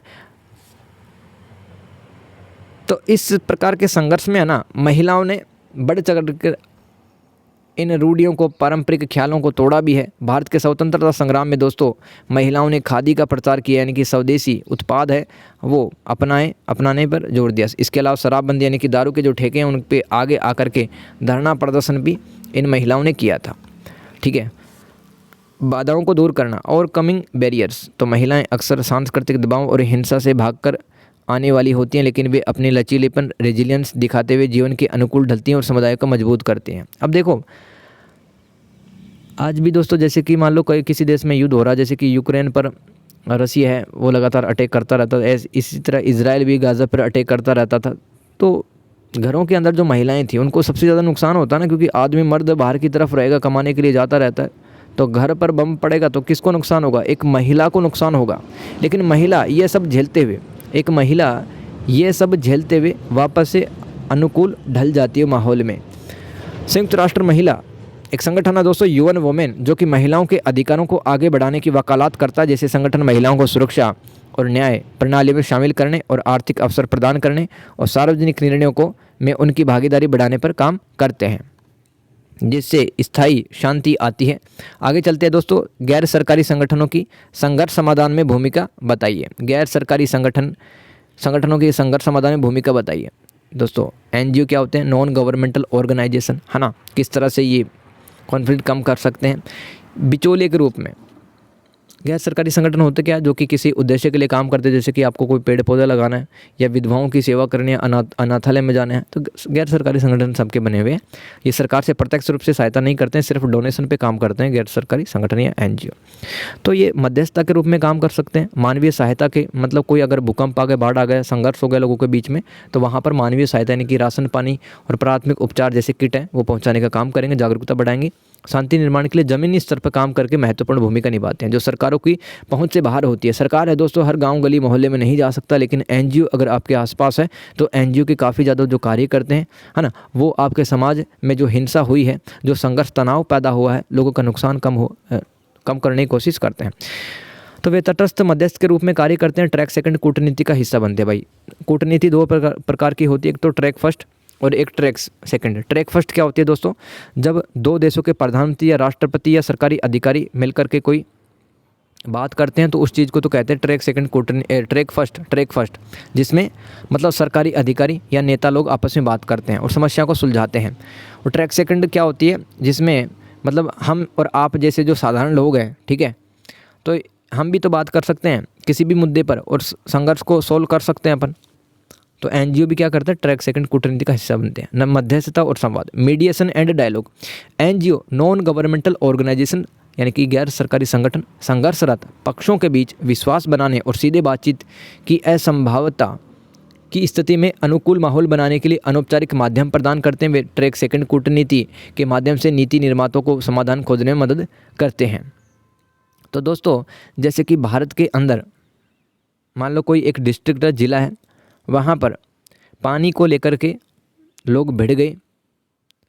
अब जो एनजीओ वहाँ के हैं वो सरकार को सीधा बताते हैं कि भाई पानी की समस्या इस ज़िले में ऐसे दूर की जा सकती है कि वहाँ पर जल संचयन तकनीकी अपना करके वहाँ पर पानी इकट्ठा किया जाए, लोगों को पानी मिलेगा, संघर्ष कम होगा। तो ये मध्यस्थता और संवाद में ये सब लिख देना। इसके अलावा मानवीय सहायता और सेवा वितरण, आपदाओं और संघर्षों के दौरान जो एनजीओ होते हैं दोस्तों वो भोजन आश्रय यानी कि अस्थायी रूप से कहीं पर टेंट तंबू वगैरह लगा देना, शेल्टर प्रोवाइड करते हैं और चिकित्सा जैसी आवश्यक सहायता प्रदान करते हैं। संघर्ष के शिकार लोगों जैसे कि विस्थापितों और बच्चों को पुनर्वास और समर्थन देते हैं। अब दोस्तों जैसे कि रूस ने जिस दिन यूक्रेन पे हमला किया था तो यहाँ के जो लोग हैं, बच्चे हैं, कहाँ पर चले गए? पोलैंड में चले गए, कोई स्पेन में चले गया, किसी के पास पैसा था वो इंग्लैंड में चला गया।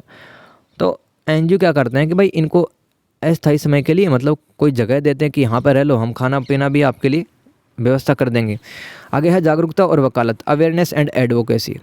वकालत क्या होती है? जब आपके जो मुद्दे कोई उठाता है, आपकी तरफ से। जनता और सरकार के बीच एक कड़ी के रूप में कार्य करते हैं, सामाजिक मुद्दों पर जागरूकता फैलाते हैं और अपनी विशेषज्ञता साझा करते हैं।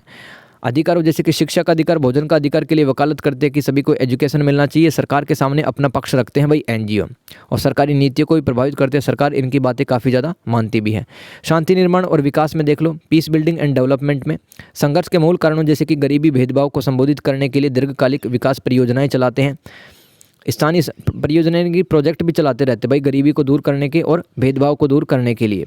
जैसे कि नस्ल भेद है ना, लोग काला गोरा ज़्यादा ना करें, इसके लिए प्रोजेक्ट चलाते हैं। स्थानीय समुदाय में सामाजिक एकजुटता, यानी कि लोग हैं वो प्यार मोहब्बत से रहें, एकजुट रहें, कंधे से कंधे मिला करके चलें और समाज के अंदर स्थिरता हो, यानी कि स्टेबल एटमॉस्फेयर बनाने की कोशिश करते हैं जी। आगे है जवाबदेही और निगरानी, अकाउंटेबिलिटी एंड मॉनिटरिंग। सरकार और अन्य संस्थाओं के प्रदर्शन की निगरानी करते हैं और नागरिकों की आवाज़ को उठाते हैं। स्वच्छ भारत जैसे अभियानों में सीधे जुड़कर ज़मीनी स्तर पर भी बदलाव लाते हैं। अब दोस्तों, हर काम तो सरकार नहीं कर सकती ना, लेकिन देश के अंदर काफ़ी सारे एनजीओ है जो कि समाज का भला करने की कोशिश करते हैं। जैसे कि स्वच्छ भारत अभियान में काफ़ी सारे एनजीओ एक्टिव हैं और भाई बहुत अच्छा काम कर रहे हैं। क्वेश्चन नंबर 8, विश्व शांति स्थापित करने के लिए संयुक्त राष्ट्र के योगदान को बताइए। दोस्तों, ये सवाल 2 बार तो आ चुका है और एक बार आ जाएगा, तो भाई अपने 20 नंबर कहीं नहीं जा रहे। मतलब अच्छा लिख के आओगे तो 15-16 नंबर तो दे ही देगा, और हैंड राइटिंग अच्छी होगी तो 17-18 तक भी ला सकते हो। सारे पॉइंट लिख के आना और इनको डिटेल में और लिख देना। अब दोस्तों, पहला पॉइंट देखते हैं कि जो संयुक्त राष्ट्र संगठन है, यूनाइटेड नेशंस, क्यों बनाया गया था? दूसरे विश्व युद्ध के बाद में बनाया गया था ताकि कोई तीसरा विश्व युद्ध, थर्ड वर्ल्ड वॉर ना हो। तो पहला शांति स्थापना और शांति रक्षा में देख लो, संघर्षरत क्षेत्रों में, यानी कि जहाँ पर संघर्ष आज हो रहा है, दुनिया में अनेक देश ऐसे हैं जहाँ पर आतंकवाद फैला हुआ है, नक्सलवाद है, युद्ध लड़ रहे हैं, संघर्ष चल रहा है, वहाँ पर शांति सैनिकों को तैनात करना। ऐसे सैनिक वहाँ पे लगा देना जो कि लड़ाई नहीं करेंगे, सिर्फ गतिविधि देखते रहेंगे। उनको बोलते हैं संयुक्त राष्ट्र की एक ऐसी सेना होती है दोस्तों, जैसे कि यूएन पीस कीपिंग फोर्स उसको बोलते हैं, संयुक्त राष्ट्र शांति रक्षा दल। तो एक्चुअली में लड़ता नहीं है, जैसे कि मान लो ईरान में या फिर यमन में अफ़गानिस्तान में माहौल अच्छा नहीं है, तो संयुक्त राष्ट्र की वहाँ पे सेना पड़ी हुई है जिसके अंदर बहुत सारी देशों की सेनाएं भी हैं। अब यूएन पीस कीपिंग फोर्स के अंदर है ना, ऐसा नहीं कि संयुक्त राष्ट्र की वो पर्सनली वो सेना है कोई, उसके अंदर दोस्तों कम से कम 30-40 देशों की सैनिक हैं उसके अंदर। जैसे कि भारत के सैनिक भी हैं, वो संयुक्त राष्ट्र शांति बल में है। ठीक है, आगे चलो भाई। नागरिकों की रक्षा करना और हिंसा से बचाना, चुनाव करवाने और कानून के शासन को बहाल करने में मदद करना, यानी कि कानून का शासन, सब लोग कानून से चलें, ये व्यवस्था करता है कौन? संयुक्त राष्ट्र, यूनाइटेड नेशंस। उदाहरण, भारत जैसे 2,90,000 से अधिक शांति सैनिकों के साथ सबसे बड़े योगदानकर्ताओं में से रहे हैं जो जोखिम भरे इलाकों में सेवाएं दे रहे हैं। भारत में दोस्तों कितने सैनिक हैं जो कि संयुक्त राष्ट्र की शांति सेना में काम कर रहे हैं आज? 2,90,000। क्योंकि दुनिया के अंदर काफ़ी ऐसे देश हैं जहाँ पर इनस्टेबिलिटी चल रही है। कूटनीतिक और राजनीतिक हस्तक्षेप, विवादों को सुलझाने के लिए और बातचीत और समझौतों को बढ़ावा देने के लिए, संकट बढ़ने से पहले ही उसको रोकने के लिए कार्य करना। अब जैसे कि संयुक्त राष्ट्र क्या करता है कि लग जाता है संयुक्त राष्ट्र के भाई आने वाले टाइम पे देश लड़ जाएंगे, उससे पहले ही विवाद को हल कर देना कूटनीति के माध्यम से। कूटनीति क्या होती है? ऐसी नीति जिसके द्वारा आप अपने जो हित होते हैं उसको पूरा कर लेते हैं, एक प्रकार का गेम खेल करके। जैसे कि भारत को यूरेनियम ले लो ऑस्ट्रेलिया से, तो ऑस्ट्रेलिया से हम इस तरह की कूटनीति करेंगे, डिप्लोमेसी निभाएंगे कि हमारा काम हो जाए। सुरक्षा परिषद संयुक्त राष्ट्र की एक एजेंसी है, यूएनएससी, संयुक्त राष्ट्र सुरक्षा परिषद। ये संघर्षों को समाप्त करने, युद्ध विराम लागू करने, यानी कि 2 देशों की जो सेनाएं हैं वो अपने अपनी जगह पे चले जाएं, और आर्थिक प्रतिबंधों को लगा करके, जैसे उपाय लगा करके युद्धों को रोकती है। जैसे कि भाई कोई भी देश आपके साथ में व्यापार नहीं करेगा अगर आप युद्ध वगैरह करते रहें, तो ये आर्थिक प्रतिबंध होते हैं, इकोनॉमिक सेक्शंस। मानवाधिकारों और न्याय को बढ़ावा देना, मानवाधिकारों की सार्वभौमिक घोषणा हुई थी, United Nations declaration of human right. इसमें क्या कहा गया था कि इंसान के जो कुछ प्राकृतिक अधिकार होते हैं, जैसे कि उसकी कोई जान नहीं ले सकता, उसको स्वतंत्रता, अधिकार, आज़ादी होगा, तो इसके लिए जो एक घोषणा हुई थी, अनाउंसमेंट हुआ था, इसके अंदर संयुक्त राष्ट्र ने एक अच्छी भूमिका निभाई थी इंसानों के जो मानव अधिकार हैं उनके लिए। इसके अलावा अंतर्राष्ट्रीय कानून को पालन करवाता है, जैसे कि दोस्तों समुद्र में कितना जो खनन है वो कोई देश कर सकता है, ठीक है, और अन्य अनेक तरह के हो सकते हैं भाई अंतर्राष्ट्रीय कानून, ठीक है। जैसे कि जो अंतरिक्ष का इस्तेमाल, स्पेस का इस्तेमाल है, वो पीसफुल एक्टिविटीज़ में, शांति के लिए यूज होगा स्पेस में, ऐसा नहीं कि भाई अंतरिक्ष का भी आसमान में लोग लड़ने लग जाएं। मानवाधिकार न्यायालय, इसके अलावा दोस्तों मतलब ऐसे जो अंतर्राष्ट्रीय मामले होते हैं जो दो देशों के बीच में विवाद का कारण बनते हैं, उनके लिए क्या बना रखा है, नीदरलैंड के हेग शहर में क्या बना रखा है, अंतर्राष्ट्रीय मानवाधिकार न्यायालय। आगे चलते हैं, निरस्त्रीकरण और हथियार नियंत्रण, डिसआर्मामेंट एंड आर्म्स कंट्रोल। दोस्तों निरस्त्रीकरण क्या होता है, ऐसी प्रक्रिया जिसके अंदर कोई भी एक देश है वो अपने हथियार ख़त्म कर देता है, नए हथियार नहीं बनाता है, ना ही किसी देश से हथियार मंगवाता है। तो इसके लिए दोस्तों संयुक्त राष्ट्र ने कहा है देशों से कि आप एनपीटी पे साइन कर लो, यानी कि परमाणु अप्रसार संधि, यानी कि परमाणु बम नहीं बनाओगे, ना ही किसी देश को बेचोगे, एनपीटी संधि है। इसके अलावा रासायनिक हथियार कन्वेंशन भी बना रखा है संयुक्त राष्ट्र ने कि कोई केमिकल अटैक नहीं करेगा किसी पर। इसके अलावा UNODA एक ऑफिस है दोस्तों जो कि क्या काम करता है, देशों के निरस्त्रीकरण, यानी कि कोई भी देश ज़्यादा हथियार अगर मंगवा लेता है, हथियार बना रहा, तो उस पर निगरानी रखने का काम भी करता है। आगे चलते हैं, संयुक्त राष्ट्र दोस्तों इसके अलावा आर्थिक और सामाजिक विकास में भी बहुत अच्छा काम कर रहा है, जैसे कि गरीबी को रोकने के लिए लोगों को रोजगार, नौकरियां देता है, असमानता कम करता है ना। इसमें जो भी आप लिख सकते हैं वो सब सही होगा। यही तो फ़ायदा भाई, यही तो फ़ायदा है ऐसे सब्जेक्टों का। एजेंसी, संयुक्त राष्ट्र कुछ एजेंसी हैं जैसे कि WHO विश्व स्वास्थ्य संगठन, वर्ल्ड हेल्थ ऑर्गेनाइजेशन, जो कि पूरी दुनिया के स्वास्थ्य को अच्छा रखने में काम करती है, खाद्य आपूर्ति। ये दोस्तों एक कार्यक्रम है संयुक्त राष्ट्र का, वर्ल्ड फूड प्रोग्राम, विश्व खाद्य कार्यक्रम। इसके अलावा संयुक्त शरणार्थी संरक्षण है, यूनाइटेड नेशंस, जो जितने भी शरणार्थी हैं। अब शरणार्थी क्या होता है, जैसे कि मैंने आपको बताया कि रूस ने मान लो यूक्रेन पे अटैक किया, तो यूक्रेन के लोग कहाँ पर भागेंगे। ऐसे ही दोस्तों इजराइल अगर गाज़ा पे अटैक करता रहा तो गाज़ा के जो लोग हैं वो कहाँ भागेंगे, फिर गाज़ा में रहे तो मर जाएंगे वो। तो उनके लिए मतलब कहीं पे टेंट की व्यवस्था करना, खाने की व्यवस्था करना, और शरणार्थी कैंपों में रहते हैं। तो ऐसे लोग जो कि मतलब परेशान होकर के अपना देश उन्होंने छोड़ दिया। आगे चलते भाई, शांति के विभिन्न दृष्टिकोण पर प्रकाश डालिए। तो दोस्तों एग्जैक्ट यही सवाल, ऐसे ही सवाल मिलते जुलते दिखेंगे आपको। हो सकता है कि वर्ड्स थोड़े बहुत चेंज हो जाएं, आपकी वर्ड पे ध्यान रखना, सिर्फ शांति के विभिन्न दृष्टिकोण पर नज़र डालिए। तो देखो दुनिया में पीस को कैसे इस्टेब्लिश कर सकते हैं, दृष्टिकोण का मतलब होता है पर्सपेक्टिव या नज़रिया, शांति के विभिन्न नज़रिए। पहला है एकीकृत दृष्टिकोण, इंटीग्रेटेड दृष्टिकोण। तो ये दृष्टिकोण क्या कहता है, ये नज़रिया क्या कहता है, शांति कैसे स्थापित होगी। तो शांति के लिए एक एकीकृत दृष्टिकोण केवल युद्ध को रोकने से परे जा करके, यानी कि आप अगर युद्ध रोक देगो तो इससे वास्तविक शांति स्थापित नहीं होगी। क्योंकि भाई अगर मान लो आपने युद्ध रुकवा तो दिया है दो देशों के बीच में, लेकिन वहाँ पे गरीबी काफ़ी ज़्यादा फैली हुई है, वहाँ पे अन्याय होता है, ठीक है, जो मजदूर लोग हैं वो तो काफ़ी ज़्यादा परेशान है। इसके अलावा उस देश में पर्यावरणीय समस्याएं भी, तो वास्तविक शांति थोड़ी स्थापित होगी। तो भाई युद्ध वगैरह भी रोकना है और जितने भी समाज की समस्याएं हैं उनको सोल्व करना है। इसके अलावा राजनीतिक, आर्थिक, सामाजिक, सांस्कृतिक क्षेत्रों में भी प्रयास करके शांति की स्थापना की बात की जाती है, एकीकृत दृष्टिकोण में कहता है। आगे चलते हैं, राजनीतिक लोकतंत्र दृष्टिकोण। ये अप्रोच क्या कहती है दोस्तों, ये पर्सपेक्टिव क्या कहता है। देखो शांति, राजनीति और लोकतंत्र का ये दृष्टिकोण कहता है कि भाई लोकतांत्रिक देश आपस में युद्ध नहीं करते, क्योंकि नेताओं को जनता के प्रति जवाबदेह होना पड़ता है। वे समस्याओं को शांति से सुलझाने के लिए राजनयिक रास्ते यानी कि डिप्लोमेटिक रास्ते अपनाते हैं और लोगों की संपत्ति और जीवन की हानि से बचाने की कोशिश करते हैं। वहीं कुछ आलोचक कहते हैं कि शांति के पहले आर्थिक स्थिरता व सही परिभाषा जरूरी है, और यह भी लोकतंत्र के बजाय शांति ही लोकतंत्र लाती है। अब दोस्तों कुल मिलाकर के बात है कि देखो लोकतंत्र क्या है, एक प्रकार की शासन व्यवस्था है। अब जैसे कि किसी देश में तानाशाही व्यवस्था हो सकती है, सैन्य व्यवस्था हो सकती है, मिलिट्री रिजाइम्स, जैसे कि म्यांमार में 2021 में लग गया था, है ना। ऐसे ही दोस्तों बांग्लादेश में देखो आप, शेख हसीना का तख्ता पलट हो गया। तो दोस्तों जिन देशों के अंदर डेमोक्रेसी होती है, जैसे कि अमेरिका है, ब्रिटेन है, भारत है, तो वास्तव में दोस्तों शांति यहीं पर स्थापित हुई, क्योंकि लोकतंत्र के विचार में ही आज़ादी है, अधिकार है, समानता है, न्याय है, ये लोकतंत्र के ही विचार हैं, ठीक है। तो भाई दो देशों के अंदर डेमोक्रेसी है तो वो लड़ेंगे नहीं आपस में। आगे चलते क्योंकि वो अपने लोगों को बचाने की कोशिश करेंगे। शांति का न्याय दृष्टिकोण, पीस एंड जस्टिस पर्सपेक्टिव।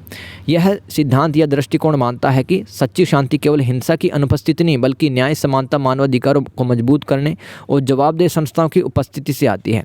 तो युद्ध रोक देना है उससे शांति स्थापित नहीं होगी, हमें न्याय भी देना होगा, समानता भी स्थापित करनी होगी, और ऐसी संस्था को मजबूत करना होगा जो कि देश के लिए बहुत महत्वपूर्ण कार्य करते हैं। जैसे कि भारत का निर्वाचन आयोग है, ठीक है, कितना बढ़िया काम करता है। मान लो निर्वाचन आयोग अच्छे से काम नहीं करे, ऐसे दागी नेताओं को जिता दे जिन पे बहुत सारे कैश लगे हुए हैं, गलत तरीके से वोटिंग करवा दें, तो दोस्तों वहाँ पर शांति स्थापित होगी क्या? न्याय होगा क्या वहाँ पर? तो किसी भी देश में शांति अगर वास्तविक रूप में स्थापित करनी तो वहाँ पर क्या करना पड़ेगा? न्याय देना पड़ेगा लोगों को। आगे चलते भाई, तो दोस्तों इसमें और एग्जाम्पल लिख देना, बढ़िया लगेगा आपका आंसर। गांधी जी और मार्टिन लूथर किंग, ठीक है, ये जो दो विद्वान थे, इन्होंने न्याय दृष्टिकोण को न्याय दृष्टिकोण को अपनाकर ही शांति स्थापित की थी। आगे है शांति का परिवर्तनकारी दृष्टिकोण। तो दोस्तों ये दृष्टिकोण क्या कहता है? केवल हिंसा रोकने से ही काम नहीं चलेगा। संघर्ष के जो मूल कारण होते जैसे कि असमानता, अन्याय और शक्ति असंतुलन। शक्ति असंतुलन का मतलब समझ गए हो ना? जैसे कि दो देश हैं, एक बहुत कमज़ोर है, एक बहुत पावरफुल है, तो दोनों देशों के बीच में शक्ति संतुलन स्थापित करना होगा। जो कमज़ोर देश, छोटा देश है ना, उसको भी हथियार वगैरह देना होंगे, या उसको कोई बड़े समूह में, संगठन में शामिल होना होगा। जैसे कोई हमें मारता पीटता है बचपन में, तो हम बड़े भाई के पास या मम्मी के पास चले जाया करते थे, तो इससे शक्ति संतुलन स्थापित हो जाता था। तो ये दृष्टिकोण क्या कहता है कि भाई केवल आप लड़ाई मारपीट झगड़े रोक कर ही शांति स्थापित नहीं कर सकते, आपको परिवर्तन लाना पड़ेगा। कैसे लाओगे? असमानता को दूर करके, अन्याय को दूर करके और शक्ति संतुलन को स्थापित करके। जिससे क्या होगा? मानवीय गरिमा को बढ़ावा दिया जाएगा, सांस्कृतिक समझ बेहतर बनेगी और मानवीय क्षमताओं को मजबूत बनाया जाएगा। आगे है दोस्तों ये लास्ट दो दृष्टिकोण और भाई, शांति का नागरिक समुदाय दृष्टिकोण, community based approach to peace. यह सिद्धांत या दृष्टिकोण मानता है कि स्थायी शांति के लिए जमीनी स्तर पर लोगों, परिवारों और समुदायों को सशक्त मजबूत बनाना जरूरी है। जैसे कि आप परिवार को बना दो, महिला को बना दो, है ना, किसी भी एक समाज को बना दो जहाँ पर नागरिक खुद ही शांति स्थापित करने में पार्टिसिपेट करते हैं। आप उनको अच्छी एजुकेशन दे दो, नौकरी दे दो, क्यों लड़ेंगे? शांति स्थापित होगी ना उस समाज में। तो इस तरह से समाज में शांति स्थापित की जा सकती है जहाँ पर हम संघर्ष को रोक सकते हैं। ठीक है दोस्त, आगे चलते भाई। शांति का नारीवादी दृष्टिकोण, ये क्या कहता है? जब आप लड़ाई भले ही रुकवा दो, लेकिन जब तक ये जो पितृसत्तात्मक व्यवस्था आपने कर रखी है ना, लगभग हर देश का प्रधानमंत्री आपको एक आदमी या मर्द दिखता है, औरतों की तो कोई जगह नहीं है। जब आप औरतों की रिस्पेक्ट करोगे, उसको भी राष्ट्रपति बनाओगे, उसको भी मंत्रिपरिषद में हिस्सा बनाओगे, ठीक है, उसको भी पीएम बनाओगे तुम लोग, तो दुनिया में शांति होगी। ये कहता है शांति का नारीवादी दृष्टिकोण, जो कि महिला के अधिकारों को बढ़ाने की बात करता है और पितृसत्तात्मक व्यवस्था यानी कि जहाँ पर एक पुरुष की चलती है, उस व्यवस्था को ख़त्म करने की बात कहता है।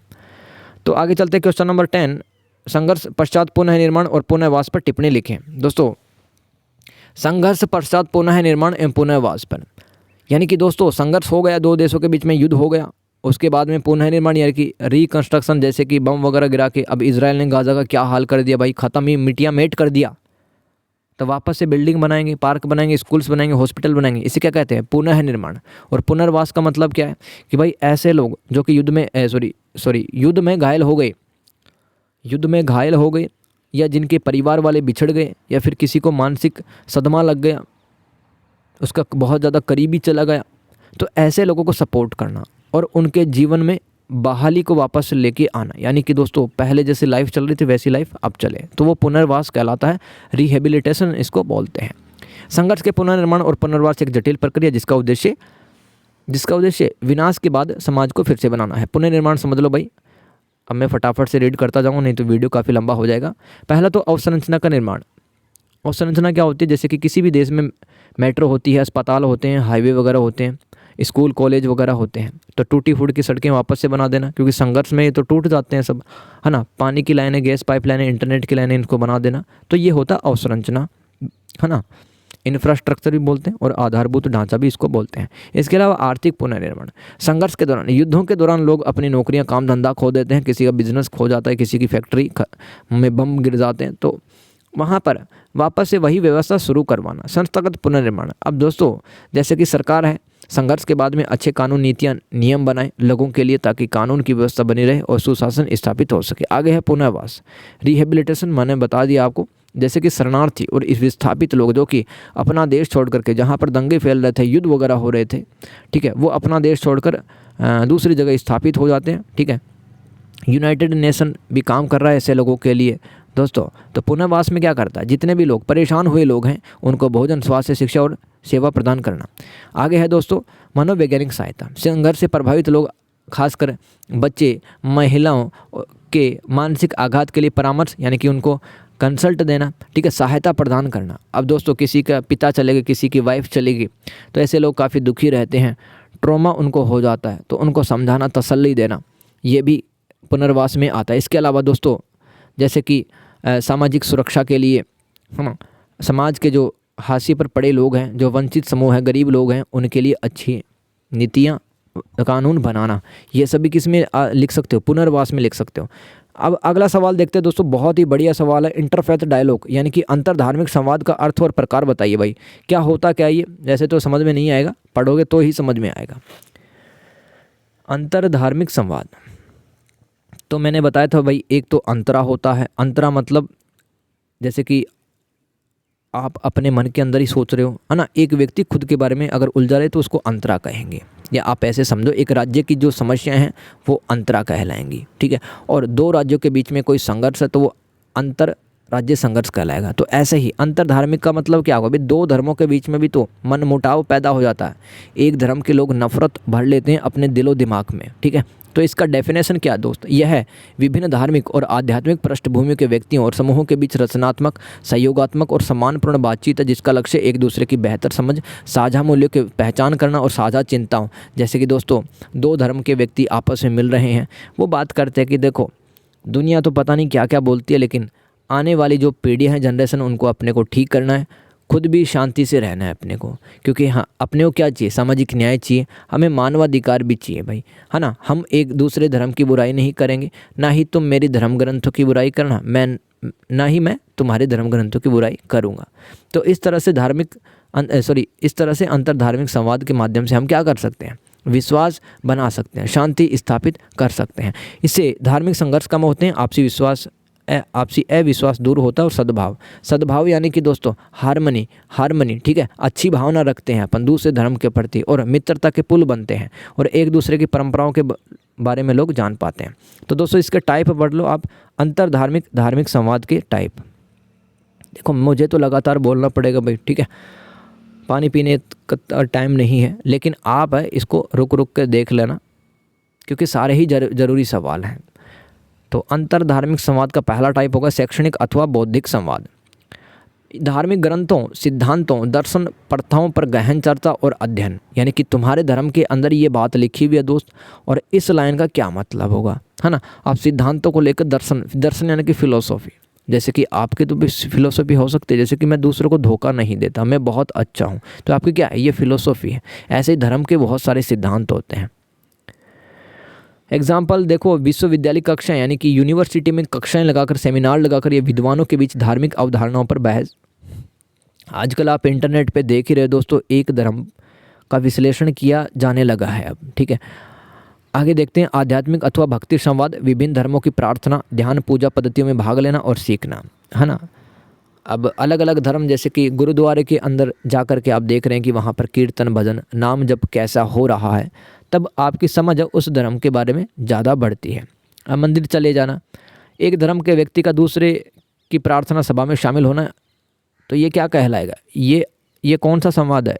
ये दोस्तों आध्यात्मिक अथवा भक्ति संवाद। आगे है व्यवहारिक संवाद, इसमें सामाजिक न्याय, मानवाधिकार, पर्यावरण जैसे साझा मुद्दों पर मिलकर काम करना होता है, जैसे कि गरीबी उन्मूलन यानी कि हटाना, गरीबी को हटाना, या सामुदायिक सेवा परियोजनाओं पर विभिन्न धार्मिक समूहों का एक साथ काम करना। अब समाज के अंदर बतेरे टाइप के धर्म हैं, ठीक है, तो वो सारे धर्म आपस में मिलकर के दोस्तों समाज के कल्याण की बात करें, जैसे कि विधवाओं की कल्याण की, विकलांगों की बात करें, विकलांगों को अच्छी लाइफ देने की बात करें, तो इसे क्या कहते हैं? व्यवहारिक संवाद कहते हैं। आगे है अंतर धार्मिक यात्रा। जब आप है ना अपने धर्म के जो तीर्थ स्थल हैं उनके साथ साथ अन्य धर्मों के जो तीर्थ स्थल हैं वहाँ पे आप जाने लगो, जैसे कि दोस्तों राजस्थान में अजमेर में ख्वाजा मोइनुद्दीन चिश्ती जी की दरगाह है, वहाँ पर दोस्तों मुसलमान तो जाते जाते हैं, हिंदू भी जाते हैं, ठीक है, और अन्य धर्मों के भी लोग जाते हैं। ऐसे ही गुरुद्वारे के अंदर अनेक धर्मों के लोग उपस्थित होते हैं। तो अंतर धार्मिक यात्रा में ये सब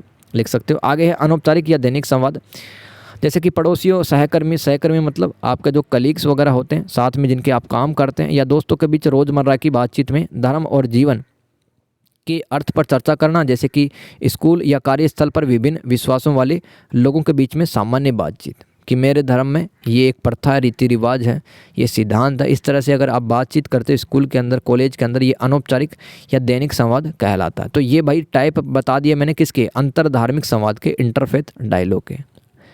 आ रहा है समझ में? Very good. किस किस को सही लग रहा है भाई पढ़ना, है ना? और किसी को कोई कमी लग भी रही है तो भी मुझे बताना, क्योंकि मैं भी आपकी तरह लर्नर नहीं हूँ, ठीक है? मैं कोई बहुत बड़ा विद्वान नहीं हूँ, मैं आपकी तरह लर्नर हूँ। अगर कोई गलती हुई है या फिर और कुछ इम्प्रूवमेंट करने की आवश्यकता तो मुझे ज़रूर कमेंट करके बताना। Question number 12, Martin Luther king की विवाद समाधान रणनीति के बारे में बताइए। मार्टिन लूथर किंग, दोस्तों इसका पूरा नाम मार्टिन लूथर किंग जूनियर था।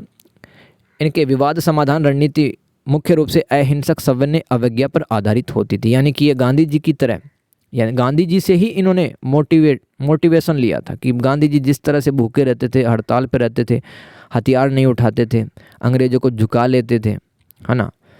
और इसी सिद्धांत पे इन्होंने काम किया। अहिंसक मतलब लड़ाई वड़ाई नहीं की, किसी को कुछ कहा नहीं, बस बैठे रहते थे जब तक सामने वाला न झुक जाए। सविनय अवज्ञा का मतलब है कि एक देश के जो बच्चे हैं कॉलेज में जाने वाले कॉलेज छोड़ देंगे, डॉक्टर हैं वो अपनी डॉक्टरी छोड़ देंगे, वकील है वो वकालत छोड़ देंगे अपनी।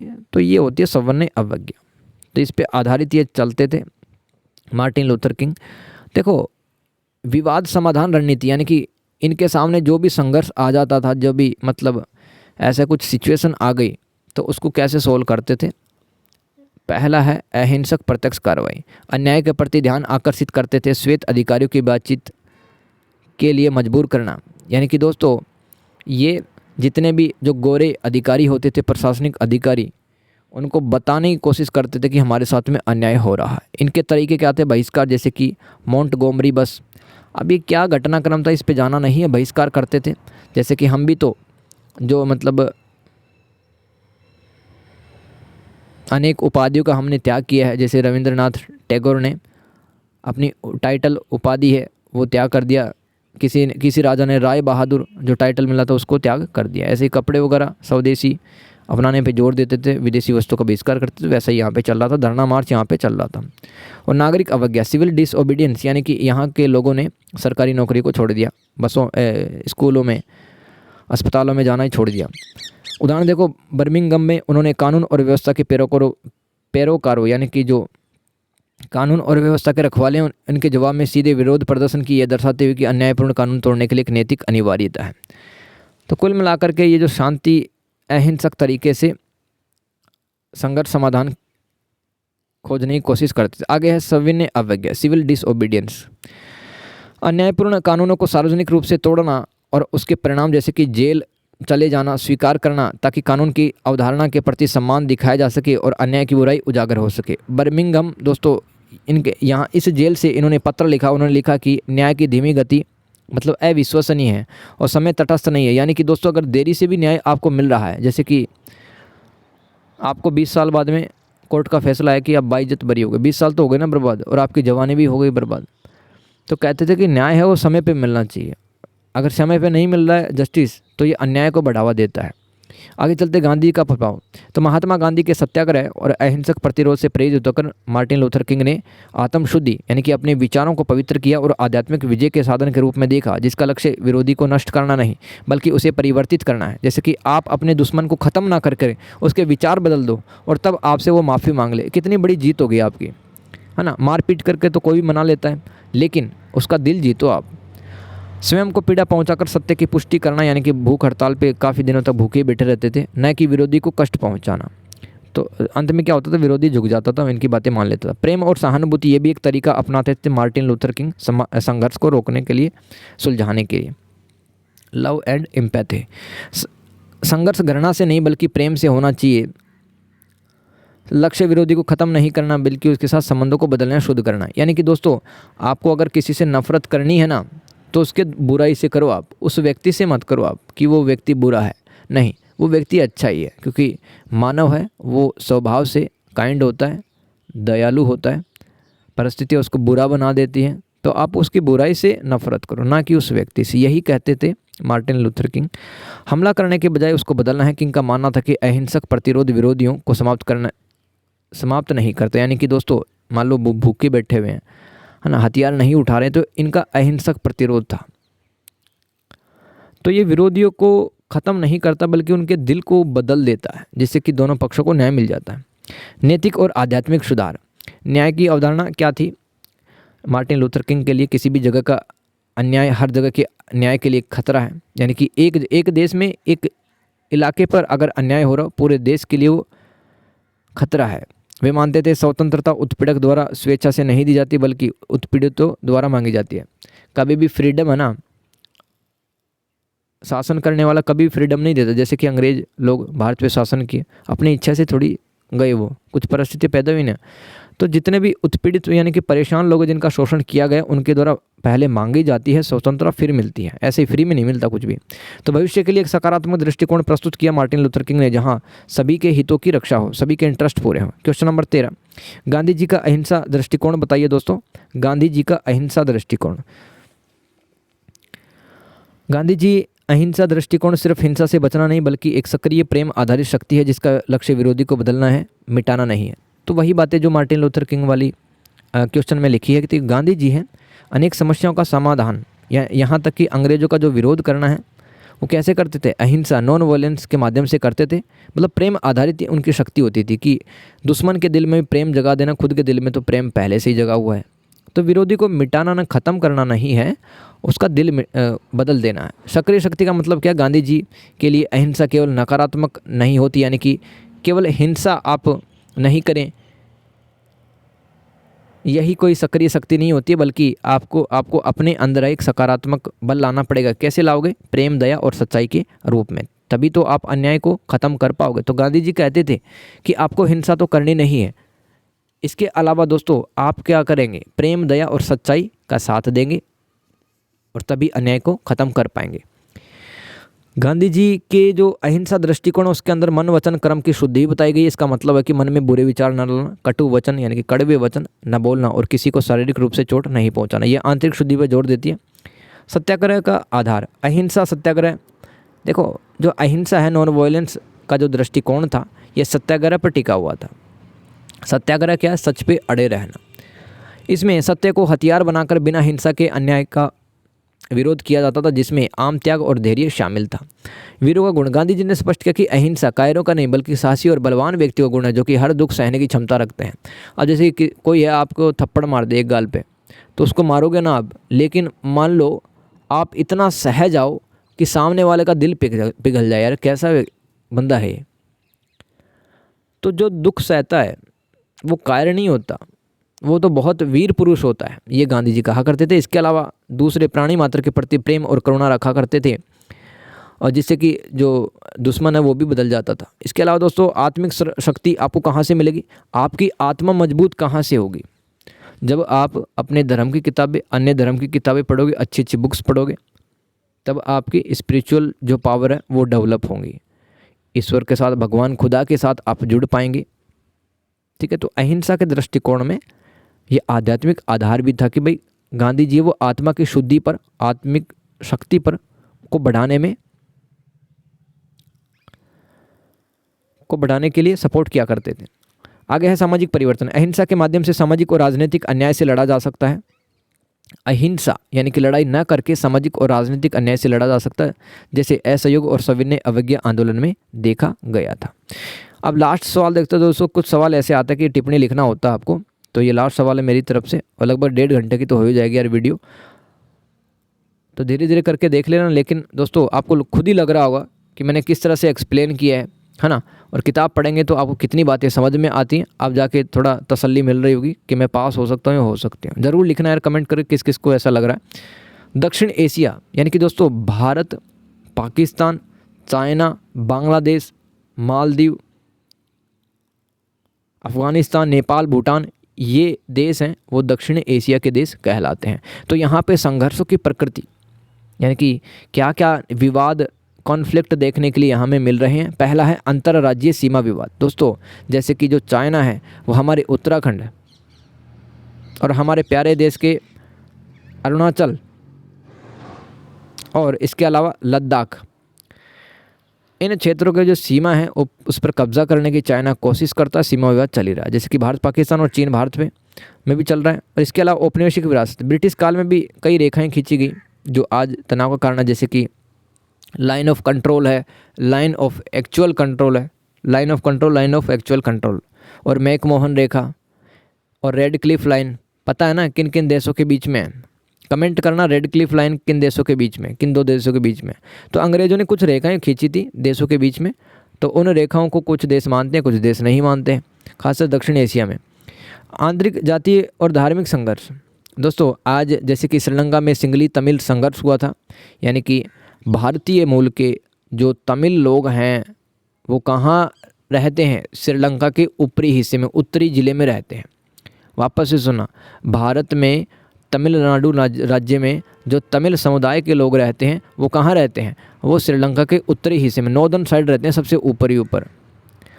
तो वो अपनी स्वायत्तता की अधिकारों की मांग करते हैं, और श्रीलंका के अंदर जो सिंगली समुदाय है, यानी कि जो बौद्ध धर्म को मानता है, वो उनको दबाने की कोशिश करता है। और दोस्तों लिट्टे नाम का एक आतंकवादी संगठन यहाँ पे पनपा भी, दोस्तों संघर्ष हुआ। तो ये जातीय पहचान में लिख सकते हो कि भाई दक्षिण एशिया में इस तरह की भी चीज़ें चलती हैं। कट्टरपंथी राज्यों में धार्मिक अल्पसंख्यक को निशाना बनाना, जैसे कि बांग्लादेश में हिंदुओं को टारगेट किया जा रहा है ना। ये कट्टरपंथी राज्य यानी कि अपने धर्म को ही आगे बढ़ाने की कोशिश कर रहे हैं कुछ लोग, ठीक है। राष्ट्रवाद, क्षेत्रीय राष्ट्रवाद और पहचान के संघर्ष। क्षेत्रीय राष्ट्रवाद का मतलब क्या है कि एक देश है वो अपने ही देश को सर्वश्रेष्ठ बताता है सारे देशों से, दूसरे देशों की बुराई करना, क्षेत्रीय राष्ट्रवाद यानी कि लोगों को भड़काना दूसरे देश के खिलाफ। तो ये भी एक दक्षिण एशिया में संघर्ष का एक नया कारण, नया रूप देख रहे हैं अपन, प्रकृति देख रहे हैं। इसके अलावा आतंकवाद और उग्रवाद। उग्रवाद क्या होता है? एक्सट्रीमिज्म। और आतंकवाद आप जानते हो, राज्य प्रायोजित आतंकवाद भी भारत में फैलता है, जैसे कि पाकिस्तान में जो उनकी खुफिया एजेंसी और खुद पाकिस्तान, वो भारत में आतंकवादियों को भेजता है ट्रेनिंग दे दे के, सीमा पर आतंकवादी गतिविधियां करते हैं, विशेषकर भारत पाकिस्तान संदर्भ में। आंतरिक उग्रवाद का मतलब क्या है? देखो काफ़ी लोगों को पता नहीं होता आतंकवाद और उग्रवाद क्या है। भाई दोनों के बीच में अंतर है। आतंकवाद तो आप समझ गए हो, जैसे कि पाकिस्तान में कोई जैसे कि लश्कर ए तैयबा का कोई आतंकवादी यहाँ पे आ जाए और बम धमाके करने लग जाए, इस चीज़ को कहेंगे अपन आतंकवाद। जो दुनिया को डरा करके, भारत के लोगों को डरा करके, भय से, लालच से फ़ायदा उठाए, नुकसान पहुँचाए। उग्रवाद क्या होता है? देश के ही कुछ लोग हैं ना, वो सरकार के खिलाफ इतने नाराज़ हो जाते हैं कि वो हथियार उठा लेते हैं, वो उग्रवाद कहलाता है। जैसे कि दोस्तों नेपाल में माओवादी आंदोलन, पाकिस्तान में चरमपंथी समूह, और भारत में भी दोस्तों उल्फा जो संगठन है वो भी एक आंतरिक उग्रवाद का उदाहरण है, ठीक है। उत्तर पूर्वी भारत में वो एक्टिव था, अब तो उसको बैन कर दिया है भारत सरकार ने। इसके अलावा गैर पारंपरिक सुरक्षा के खतरे। देखो पारंपरिक सुरक्षा के खतरे कौन होते हैं? जैसे कि चाइना और पाकिस्तान कभी भी मान लो हमला कर सकते हैं भारत पे। तो अगर हम इस तरह से सोचें तो ये हमारे क्या है? पारंपरिक सुरक्षा के खतरे। गैर पारंपरिक सुरक्षा के खतरे क्या हैं? आज गरीबी है, असमानता है ना, भूखमरी है, बेरोजगारी है। साइबर क्राइम भी लिख सकते हो इसके अंदर, गैर पारंपरिक सुरक्षा में।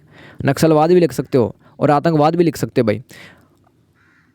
जैसे कि आज है वो डेजर्टिफिकेशन होता जा रहा है, मरुस्थल में बदलती जा रही है धरती, तो ये भी दक्षिण एशिया में नई एक समस्या बन के आ रही है। इसके अलावा दोस्तों दक्षिण एशिया में विविध संस्कृति और पहचानों के बीच टकराव होते हैं।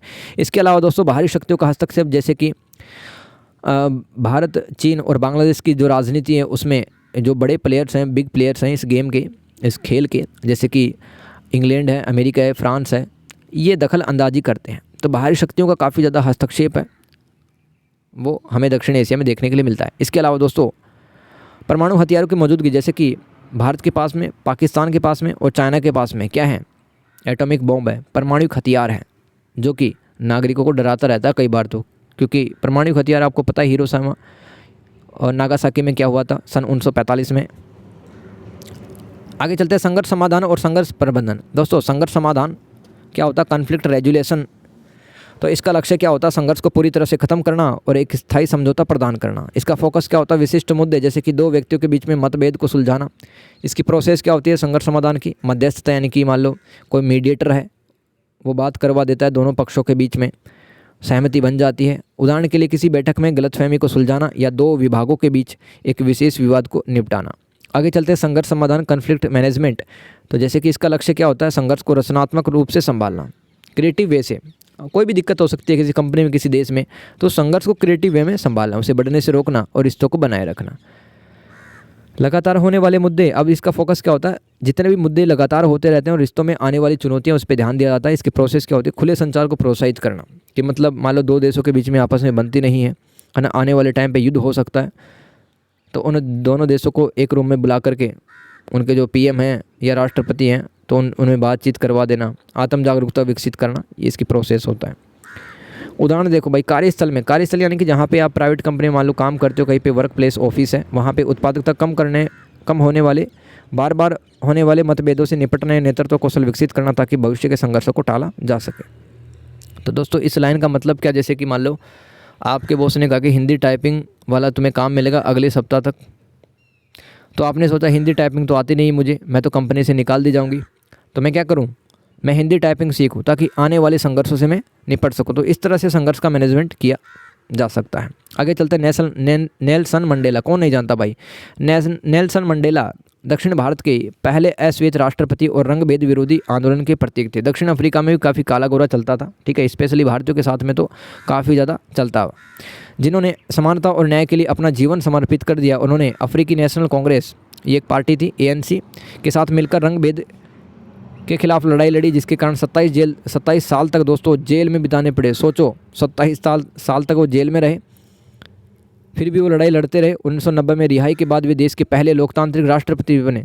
जनता ने इतना सराहा उनको, वो रंगभेद की नीति का विरोध करते थे, है ना, और नोबेल शांति पुरस्कार भी इनको मिला है।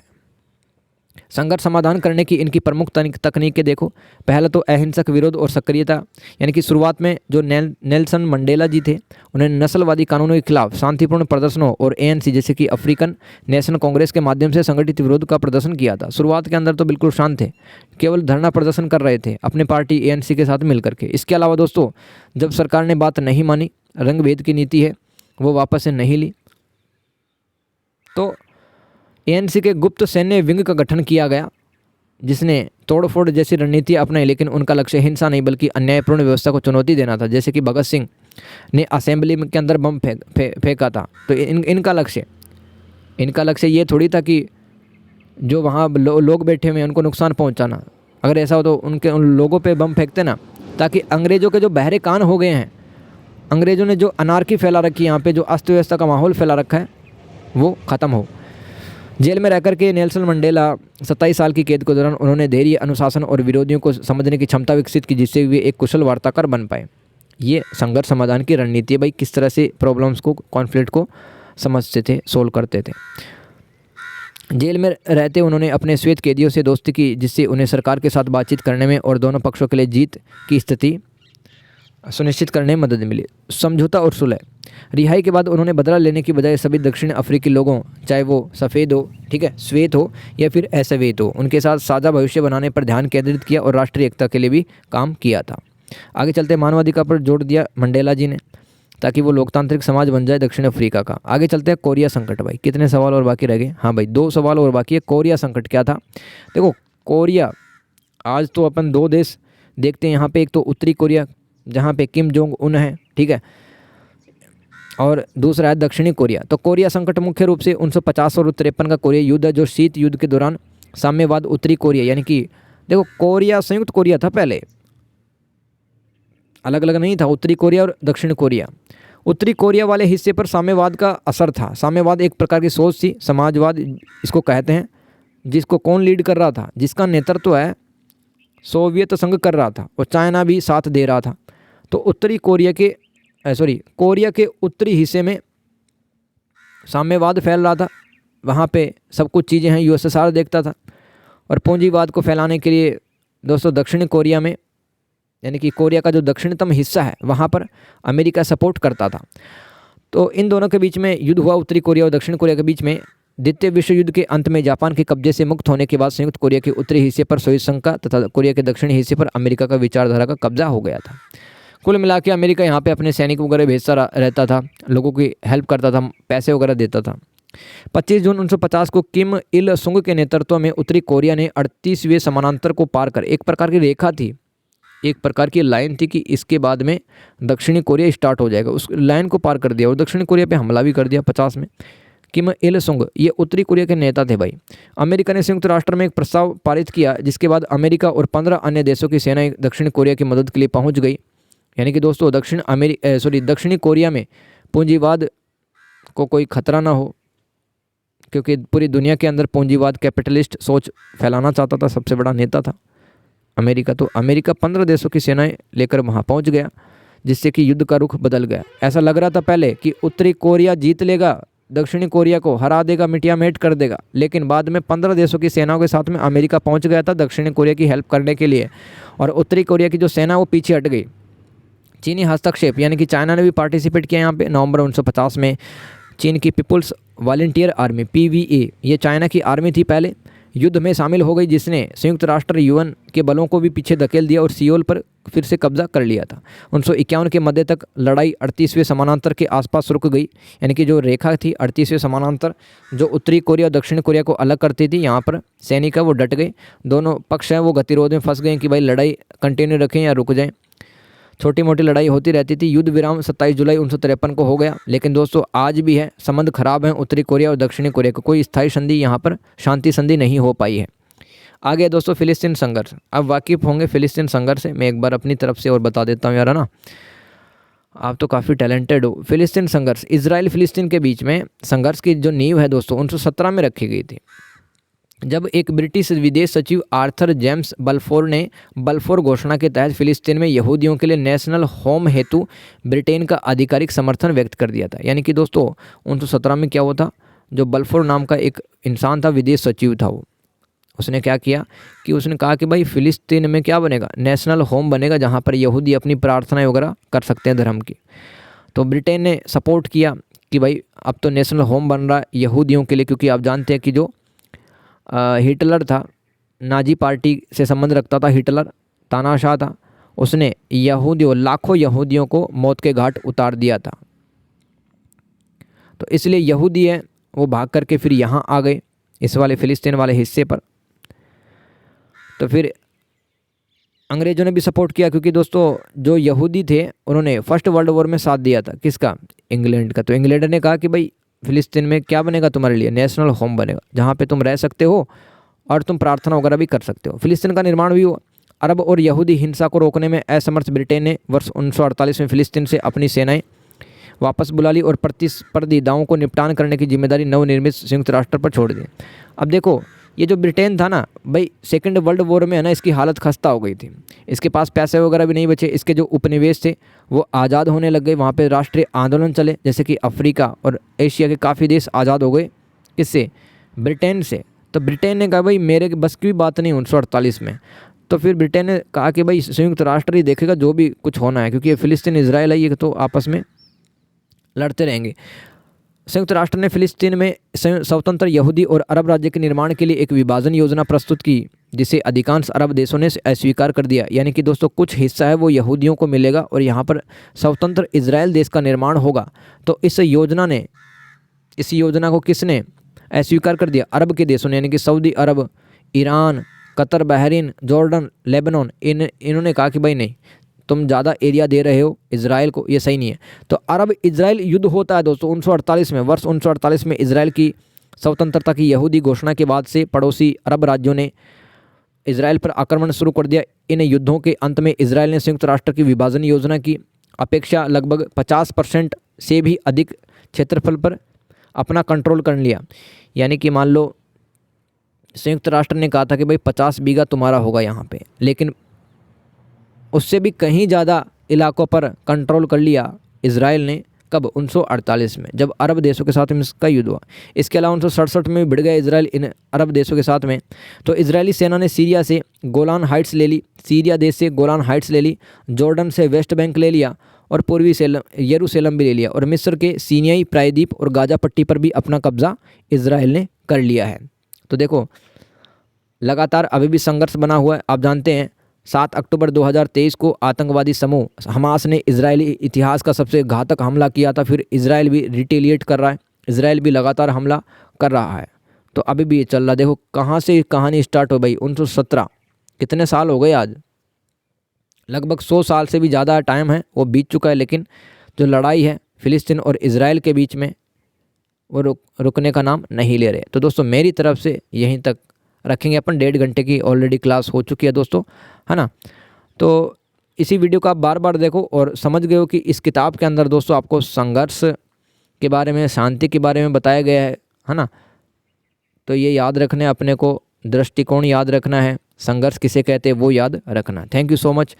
और कैसा लगा सच्ची बताना, ठीक है। मेरी मेहनत पसंद है तो एक बढ़िया सा कमेंट आपको ज़रूर करना है, और पेपर के बाद में भी कमेंट करना है कैसा हुआ पेपर, ठीक है।